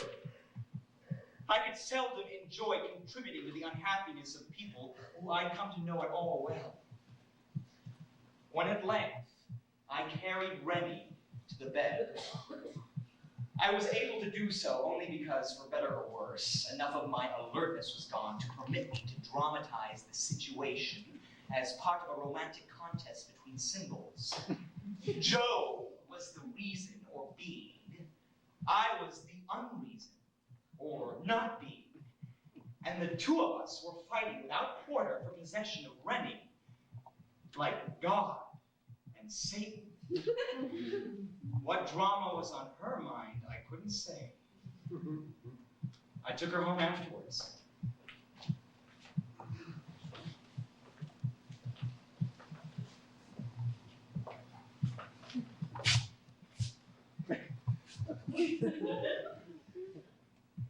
Aren't you going to come in for a while? Nope. I'll see you around. She came to my room 3 times during September and once during October. The second visit was quite different. We made love sexually at once. She even teased me for being a less energetic lover than her husband. Oh, Lord, I've been silly lately. Mooning and crying around like a schoolgirl. Oh. You know what happened to me last night? No. I popped wide awake at 3 in the morning. The moon was shining in, and I could see Joe lying there asleep. He looks adolescent when he's asleep. And for some reason or other, while I was watching him, he started picking his nose in his sleep. Excuse me. Certainly. I mean, the whole thing just struck me funny how we were handling it. Joe just seemed like a teenager trying to make a tragedy out of nothing, and you just seemed completely ineffectual. Does this make you angry? Of course not. But in fact, the happier she grew, the more glum I became. Oh, and me, crying all over the place and letting you two bully me around. How can grown-up people make such a fuss over something so silly? It's hardly worth even thinking about, much as breaking up a marriage over. I could sleep with 100 different men and not feel any differently about Joe. Well, now, anything serious that you want to take seriously, there's no reason to make fun of another man's Oh, seriousness. stop it. You're as bad as Joe is. I think all our trouble comes from thinking too much and talking too much. We talk ourselves into all kinds of messes that would just disappear if everybody would just shut up about them.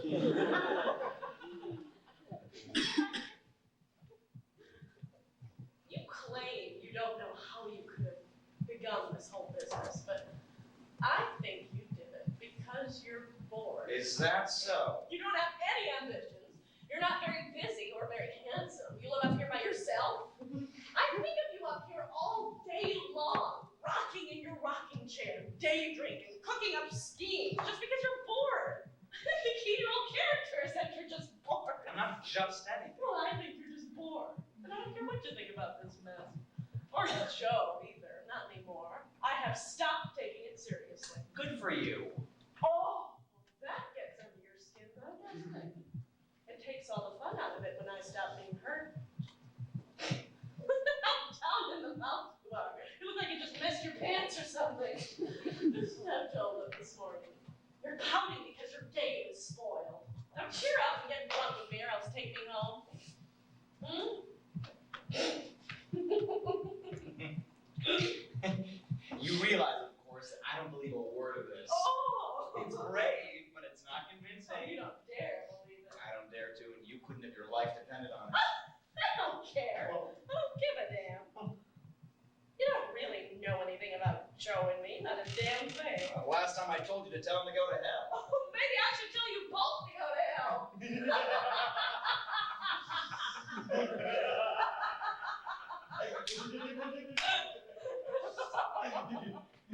Okay, but watch that left hook of his when you do.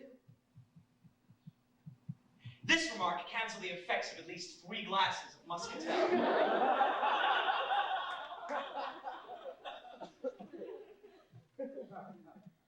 don't think Joe would ever hit me again. Then skip home, tweak his nose, and tell him the whole trouble is that he thinks too much. Come on, I'll go along with you.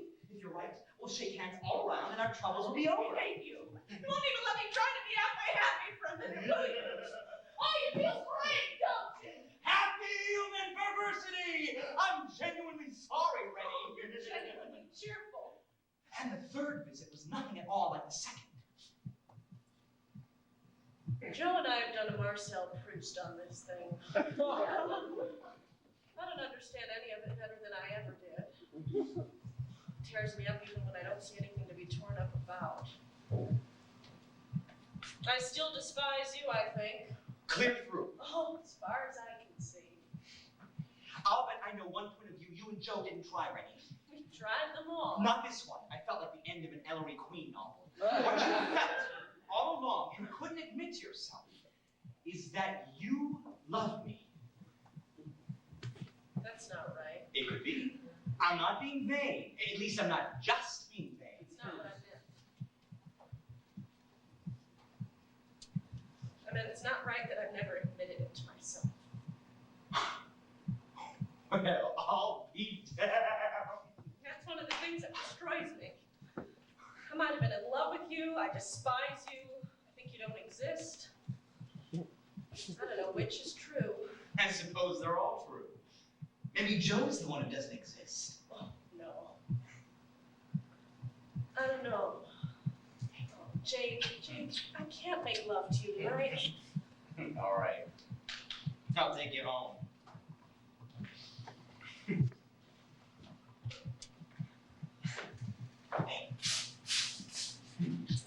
I think this is great. It's funny as the devil. Oh, that's about right.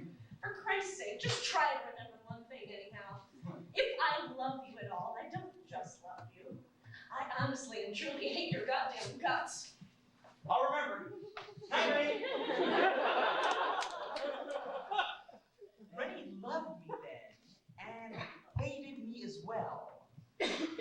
Let us just say then that she X'd me, and know better than to smile. Now, during this month, if it had been possible, I'd have avoided Joe altogether. Only once did we have what might be called a conversation. So, how come you quit your riding lessons? Now the course is finished, I guess. I don't think Rennie would enjoy it very much. Don't you? Oh, why shouldn't she? You know why not, Joe. I'm surprised she's held up this long.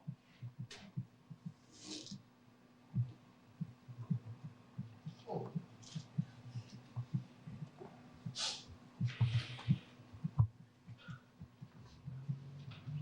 So, what do you think of my friend Rennie these days? Me? Oh, I don't know.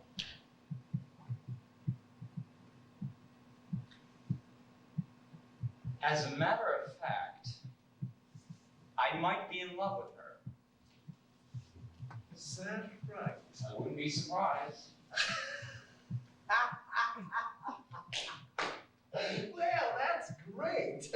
What he meant, I believe, was that's interesting. Is that what you felt when you went to bed with her the first time? You could have said so. Nope, I didn't feel that way then. Well, does Rennie know about this? No. How does she feel about you? Does she love you? I'm pretty sure she despises me. So, you love Rennie. I don't know. I felt that way once or twice. Would you marry her if she weren't married to me? I don't know, honestly. Well, look, how would you take it if it turned out that the best answer to this whole thing was some kind of permanent triangle? I don't think that's an answer. Oh, no, I don't think so either. Well, what's the answer, Jake? You tell me. Shall I shoot you both? I already own a Colt 45 and about a dozen bullets. Perhaps it was Joe Morgan, after all, that he loved. No answers, huh? Damn if I know what to say, Joe. Well, it's still up there in the closet. Maybe we'll use it yet.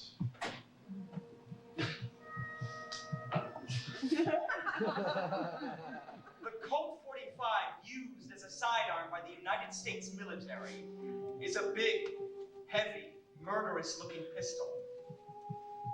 The fat lead slug that it fires strikes with an impact great enough to knock a man off his feet. For the next few days, I dreamed about that pistol and daydreamed about it. So, it was like the realization of a nightmare when, shortly afterwards, I was confronted with the weapon itself in my room. Rennie came in at 8, and to my surprise, Joe came with her.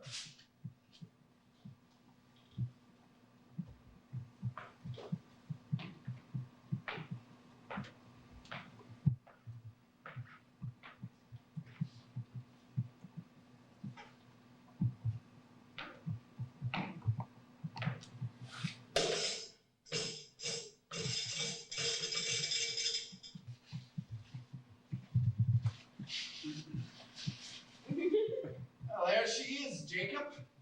Everything we have is yours. How about a beer? All right. Rennie, want one? No thanks.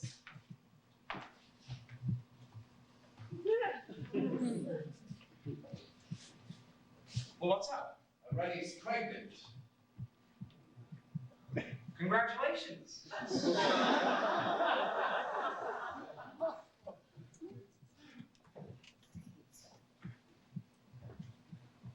What's wrong? Well, we're not sure who to congratulate, I guess. You don't have to worry about that, Joe, believe me. Oh, you mean because you use contraceptives every time? I know that.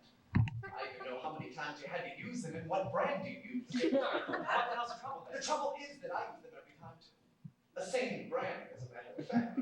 I was stunned. That was the pistol. So, other things being equal, there's about 1 chance in 4 that you actually are the father. How sure are you that you're pregnant?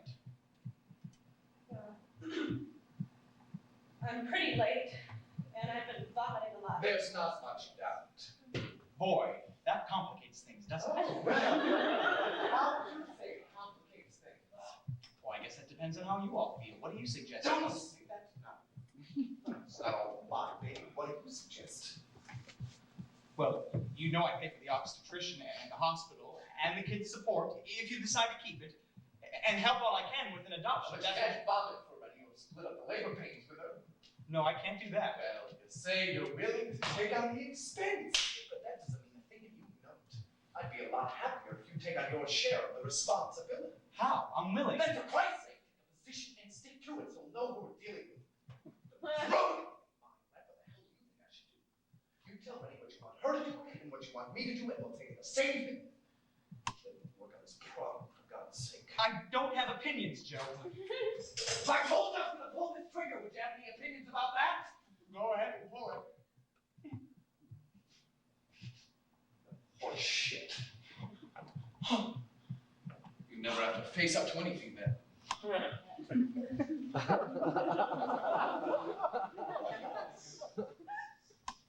don't care about anything. Do whatever you want. I'll be damned. I am not going to do your thinking or his either. What, you want to put it up for adoption? Sure. If I carried it for 9 months, I'd love it. I don't want to love it. I don't want to carry it for 9 months. All right, there's the pistol. Shoot yourself. Will you want me to? Oh, goddamn it, I'm not! I want to get rid of this baby. I don't want to carry this baby. Where in the hell are you going to find an abortionist around here, Rennie? This isn't New I York. don't know, but I'm not going to carry this baby. I don't want it. I don't believe that there's an abortionist in this county. I don't know, but I'm going to get an abortion or shoot myself, Joe. I have decided. Well, that sounds brave, Rennie, but think clearly about it. You don't know any abortionists around here, do you? No. And you don't know any in Baltimore or Washington or anywhere else. And you don't know anybody who's ever had an abortion, do you? No. Well, you say you're gonna get an abortion or shoot yourself. Suppose you start tomorrow. What are you gonna do? I don't know. God damn it! If there was ever a time when you've got to think straight, this is it! But you are not thinking straight! Setting up alternatives that aren't actually open to you.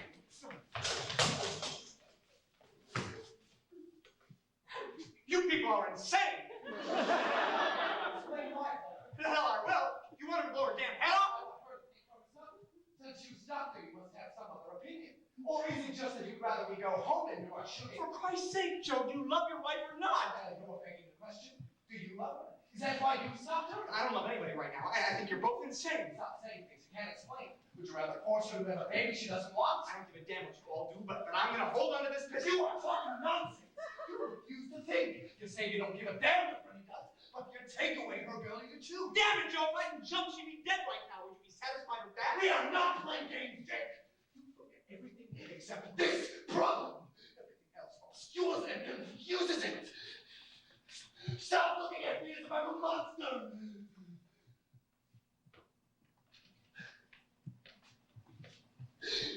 If you ever knew a guy who's thought straight about these things, it's me, goddammit. You think I didn't love Rennie, I couldn't sap her when she went for the gun in the name of Christ, Warner. Open your eyes. Just this one time. Open your goddamn eyes and try to understand somebody. Do you want me to put this pistol back? Stop asking me what I want. I was lost. Here. If you're so set on acting by your ideas, you put it back. Here, Rennie, you want it? Maybe she'd like to have you do it for her. You want me to shoot No. you?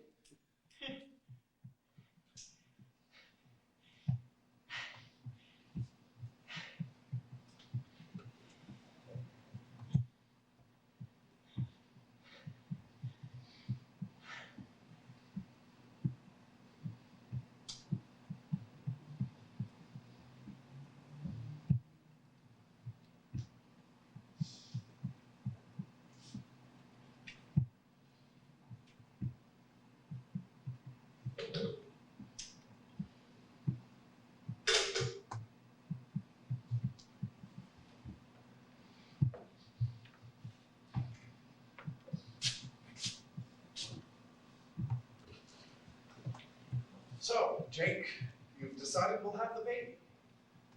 Do you have any more opinions? Apparently you don't. You want to come home now?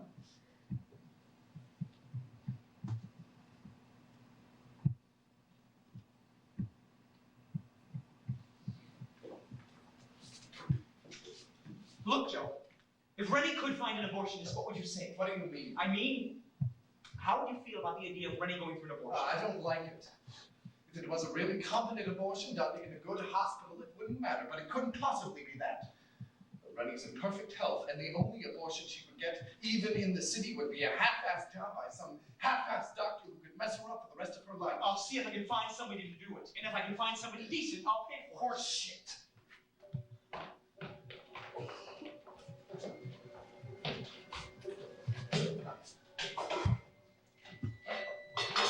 The next morning early, my eyes opened suddenly.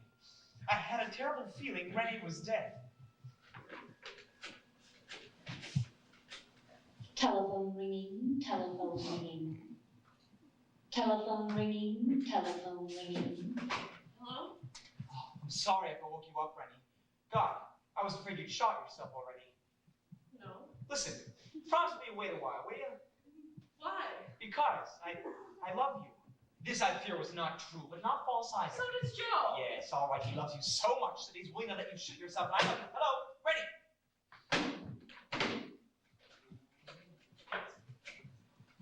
Telephone ringing, telephone ringing. Telephone ringing, telephone ringing. Telephone. Rennie doesn't want to talk to you. That was a stupid thing you said. I'm sorry. Look, Joe, do you think Rennie will commit suicide? How the hell do I know? Will you stay home with her today and see that she doesn't? Of course not. Just today, Joe. Look, I might be able to get a hold of somebody. I know several people in Baltimore. I'm going to call them right now. Make her promise to sit still until I call back Rennie some doesn't take information. orders from me. Just today, Joe. Hold on. Rennie, did you intend to kill yourself today? Why does he want to know? Horner says some of his Baltimore friends like... Rennie said something that I couldn't make out. She says she doesn't want to talk about anything. Look, Joe, tell Rennie by tonight I'll have something definite arranged. Yeah, I'll tell her. Now, it wasn't quite true. In fact, it wasn't true at all that I had friends in Baltimore. I had no friends in Baltimore or anywhere else. I found a doctor listed in the phone book. Telephone ringing, telephone ringing. Telephone ringing, telephone ringing. Hello? Hello? Hello? My name's Henry Dempsey, and we're new in town, and we don't have any regular doctor. Say, listen, my wife's in a terrible predicament. She thinks she's pregnant again. She's not healthy. Physically okay, you know, but not psychologically healthy. In fact, she's under psychiatric care right now. I frankly don't think she can stand the strain of another pregnancy before I... Who's your psychiatrist? You may not know him. He's in White Plains, New York, where we used to live. Banks. Dr. Joseph Banks. Does your wife commute to White Plains for treatment? Oh, he just moved, sir. That's out of my line. Oh, I know, sir. I didn't mean that. You see, I'm afraid my wife will commit suicide over the pregnancy before I get her to a doctor. Mr. Dempsey, I can't do that. Please, doctor, I'm not asking you to go outside the law. I'll get a sworn affidavit from Dr. Banks. Will that be okay? He'll take all the necessary... No, Mr. Dempsey, I appreciate your dilemma, but my hands are tied. Doesn't the law allow you to take measures when the woman's life is in danger? It's not what the law says, I'm afraid. It's what the people in the town think the law says. And frankly, the people around here, as opposed to abortions, as I am. Besides, if your wife's trouble's mental, it's not that clearly a matter of life or death. It is! Dr. Banks will tell you so. Please, hear me out. Hello?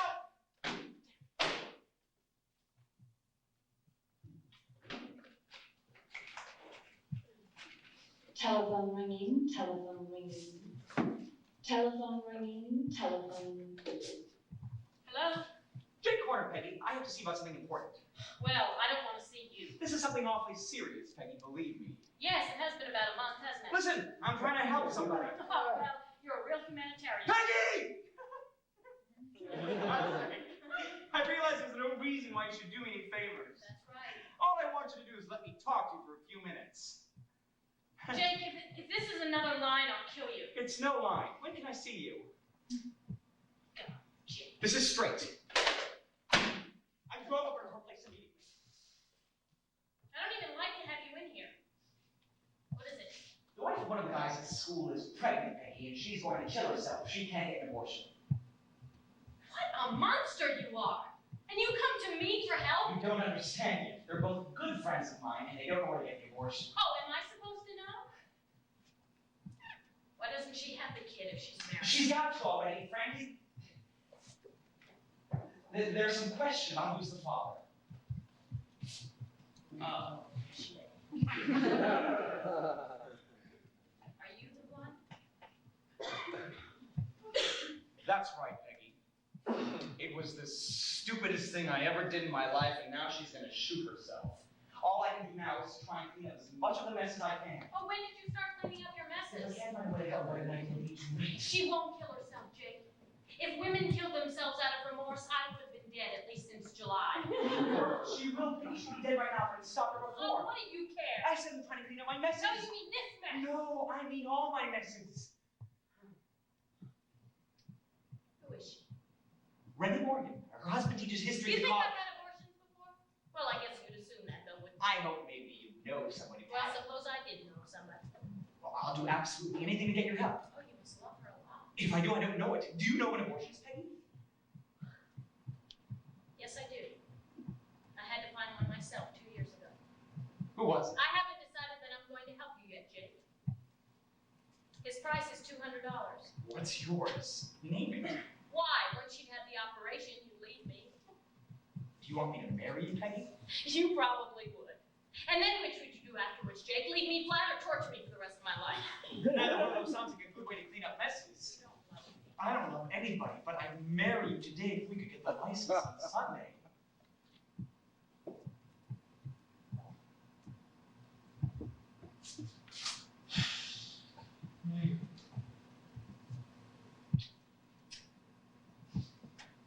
Thank God you believe me, Peggy. I don't. What? I don't believe a single line word you said since you walked in here. And I should have hung up on you when you called. Now please get For out. Christ's sake, Peggy, you've got to believe If me. you don't get out, I'm going to scream. Don't you understand that Rennie Morgan's gonna shoot Get herself? out! Get out! Get out! I'm more desperate than you think, damn it! I'm gonna swallow you right this minute if you don't help me. Stop it! Who's the abortionist, Peggy? There isn't any! I don't know any!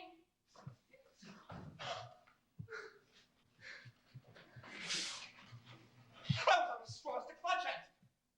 All I could think of was Rennie, 8 or 10 hours from that moment. Going to the living room closet without a word. She'd reach the coat down from the shelf, move the safety catch off, hook the muzzle to her temple. That was as far as I could imagine with any clarity. I'd never seen a bloody corpse. Pepsi Cola hits the spot. Well, that's a lot. Pepsi's gone with it. Pepsi Cola hits the spot. Delicious Pepsi Cola.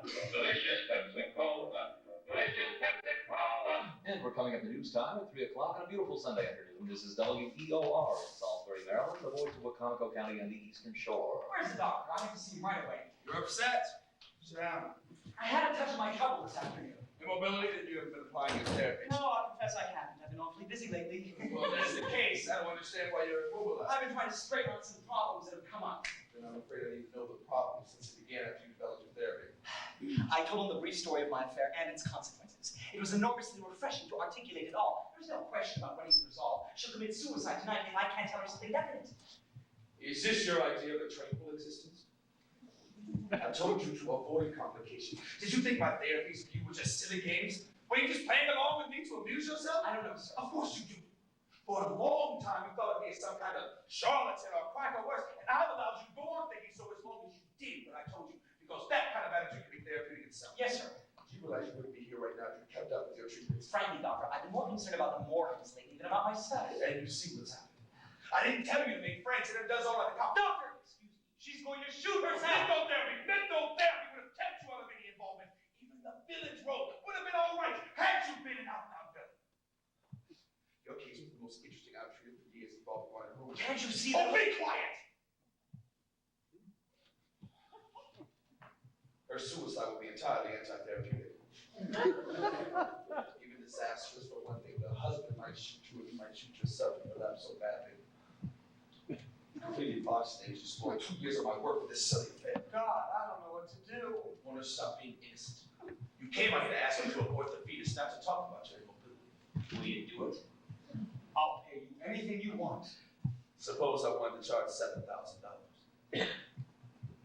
See, so you'd be legal to payment. Once the thing was done, the possible price could be more than 1 or 200. I've got about $275, Doctor. Partner, I am not an abortionist. I performed perhaps 10 abortions in my career, that was years ago. If I performed an abortion now, the jeopardizes this whole establishment is $275 enough for that. I can't offer you anything else. Yes, you can. I'll agree to anything. Certainly, but whether you keep your agreement is another matter, isn't it? I'm preparing to relocate the farm. For a change, we're moving because we want to and not because we have to. If it weren't for this, the abortion would be out of the question, but since we're moving anyway, I'll do it tonight. Bring her out here tonight and I'll get it over with. I will. Lord, that's wonderful. It's not. It is sordid and disgusting, but I'll do it as a last resort to save your case. What you have to do in return is quit your job and come with us. Perhaps my fee is too high. Your daughter will order all refuse. Your case is a hobby with you, but it's not an obsession. I'll do it. You want me to remind you of all the things I can do to make sure you keep your promise? You don't have to, Doctor. I'll keep it. I'm sure you will, whether you are or not. All right, that's it. Bring out here tonight at 9:30.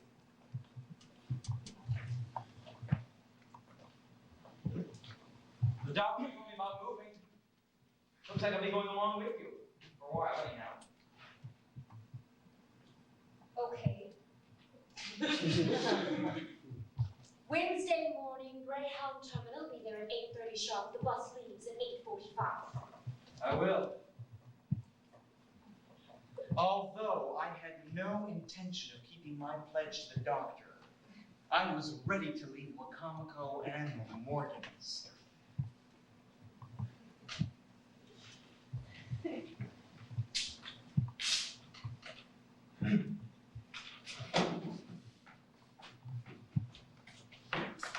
Everything's settled. All you have to do is catch the next plane to Vatican City and tell the man you're the Pope's concubine. The appointment's for 9:30. Have you really found something?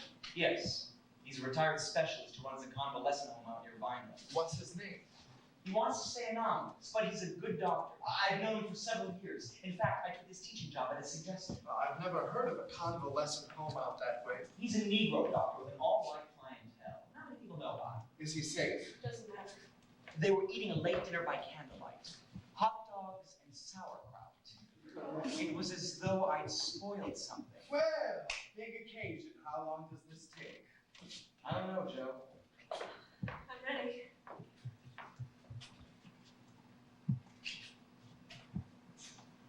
You're not coming? No. Well, see you after a while.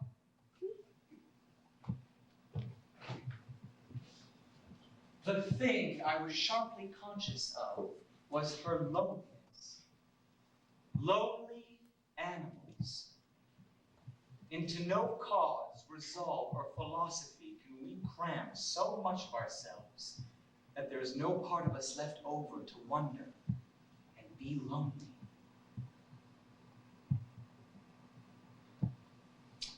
This really turned into a mess, didn't it? I'm terribly sorry. How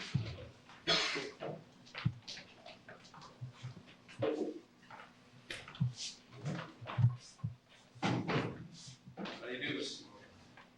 You begin right away. Mrs. Doc, will take you to treatment.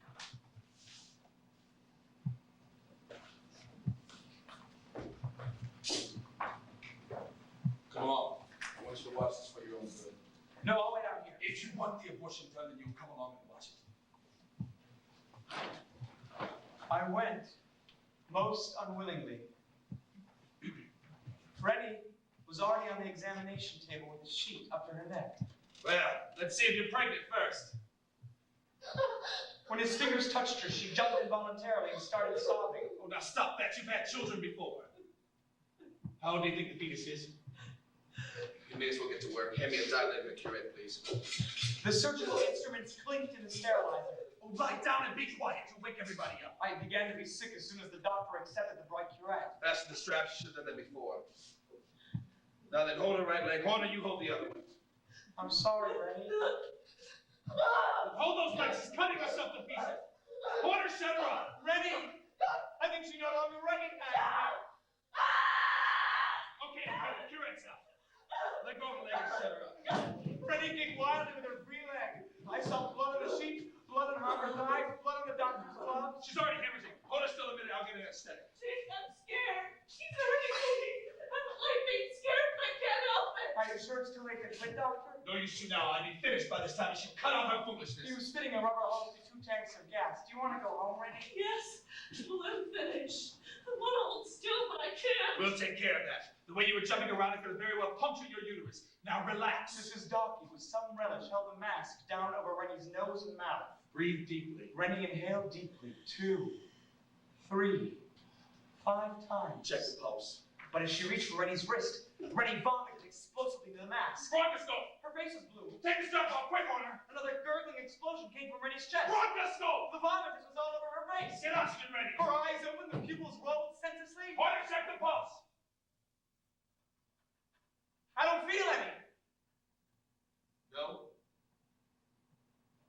Never mind the oxygen, Mrs. Ducky. And so this is the picture I have to carry with me. The treatment room dark, except for the one ceiling floodlight. Rennie, dead there now, face mottled, eyes wide, mouth agape. The vomitus running from a pool in her mouth to a pool under her head. The lower part of her body, nude and bloody. Sorry. How did it happen? She must have eaten a big meal before she came out here. She should have known better.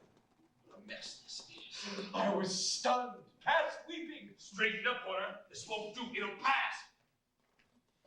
Get her cleaned up, then you'll take her out. Where? What am I going to do? Well, take her back home. Don't you think her husband wants the body? Be in a panic. Tell him everything seemed all right till you got halfway home and then she started vomiting. The autopsy was pretty much bad enough. I'm leaving tonight. Meet Mrs. Ducky Wednesday morning at the Greyhound Terminal. Are you able to drive now? You look all right. This thing was everybody's fault. Let it be everybody's lesson. Now go on now, get it over with. It was about 11 when I got there.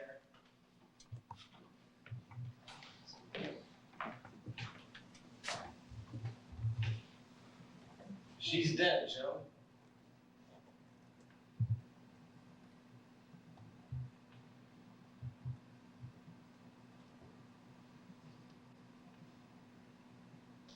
Where is she? Out in the car. With difficulty, he carried her back into the house. She vomited from the ether and strangled to death and went out fast. All right. I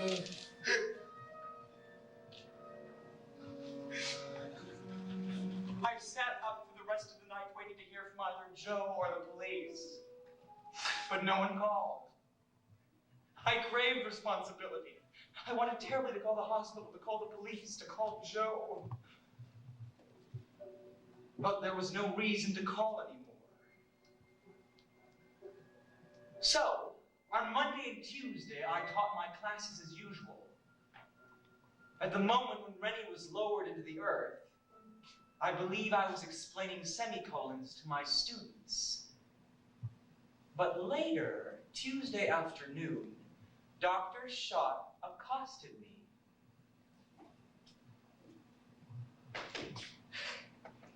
That's a terrible thing, a young girl like that and 2 little children. How did it happen, sir? I know you're a good friend of Morgan, so you might as well know the truth.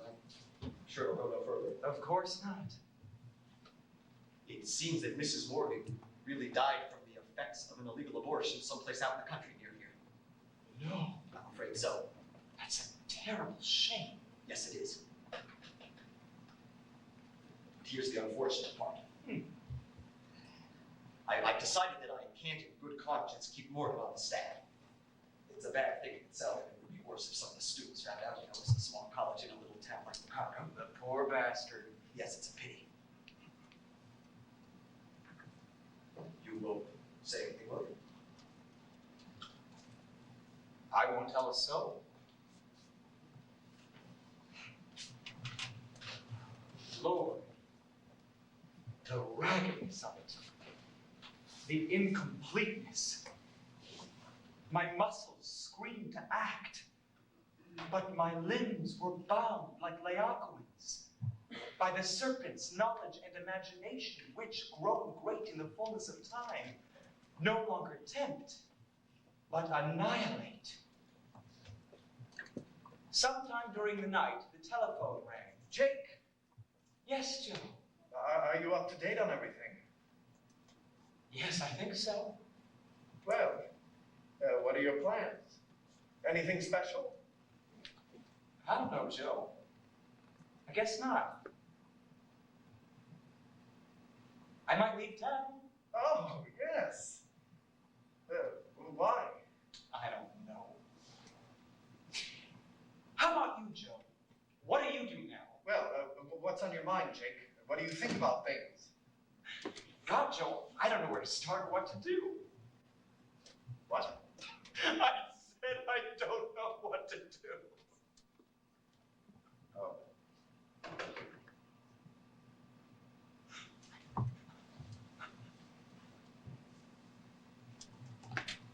Then he hung up, and I was left with a dead instrument in the dark.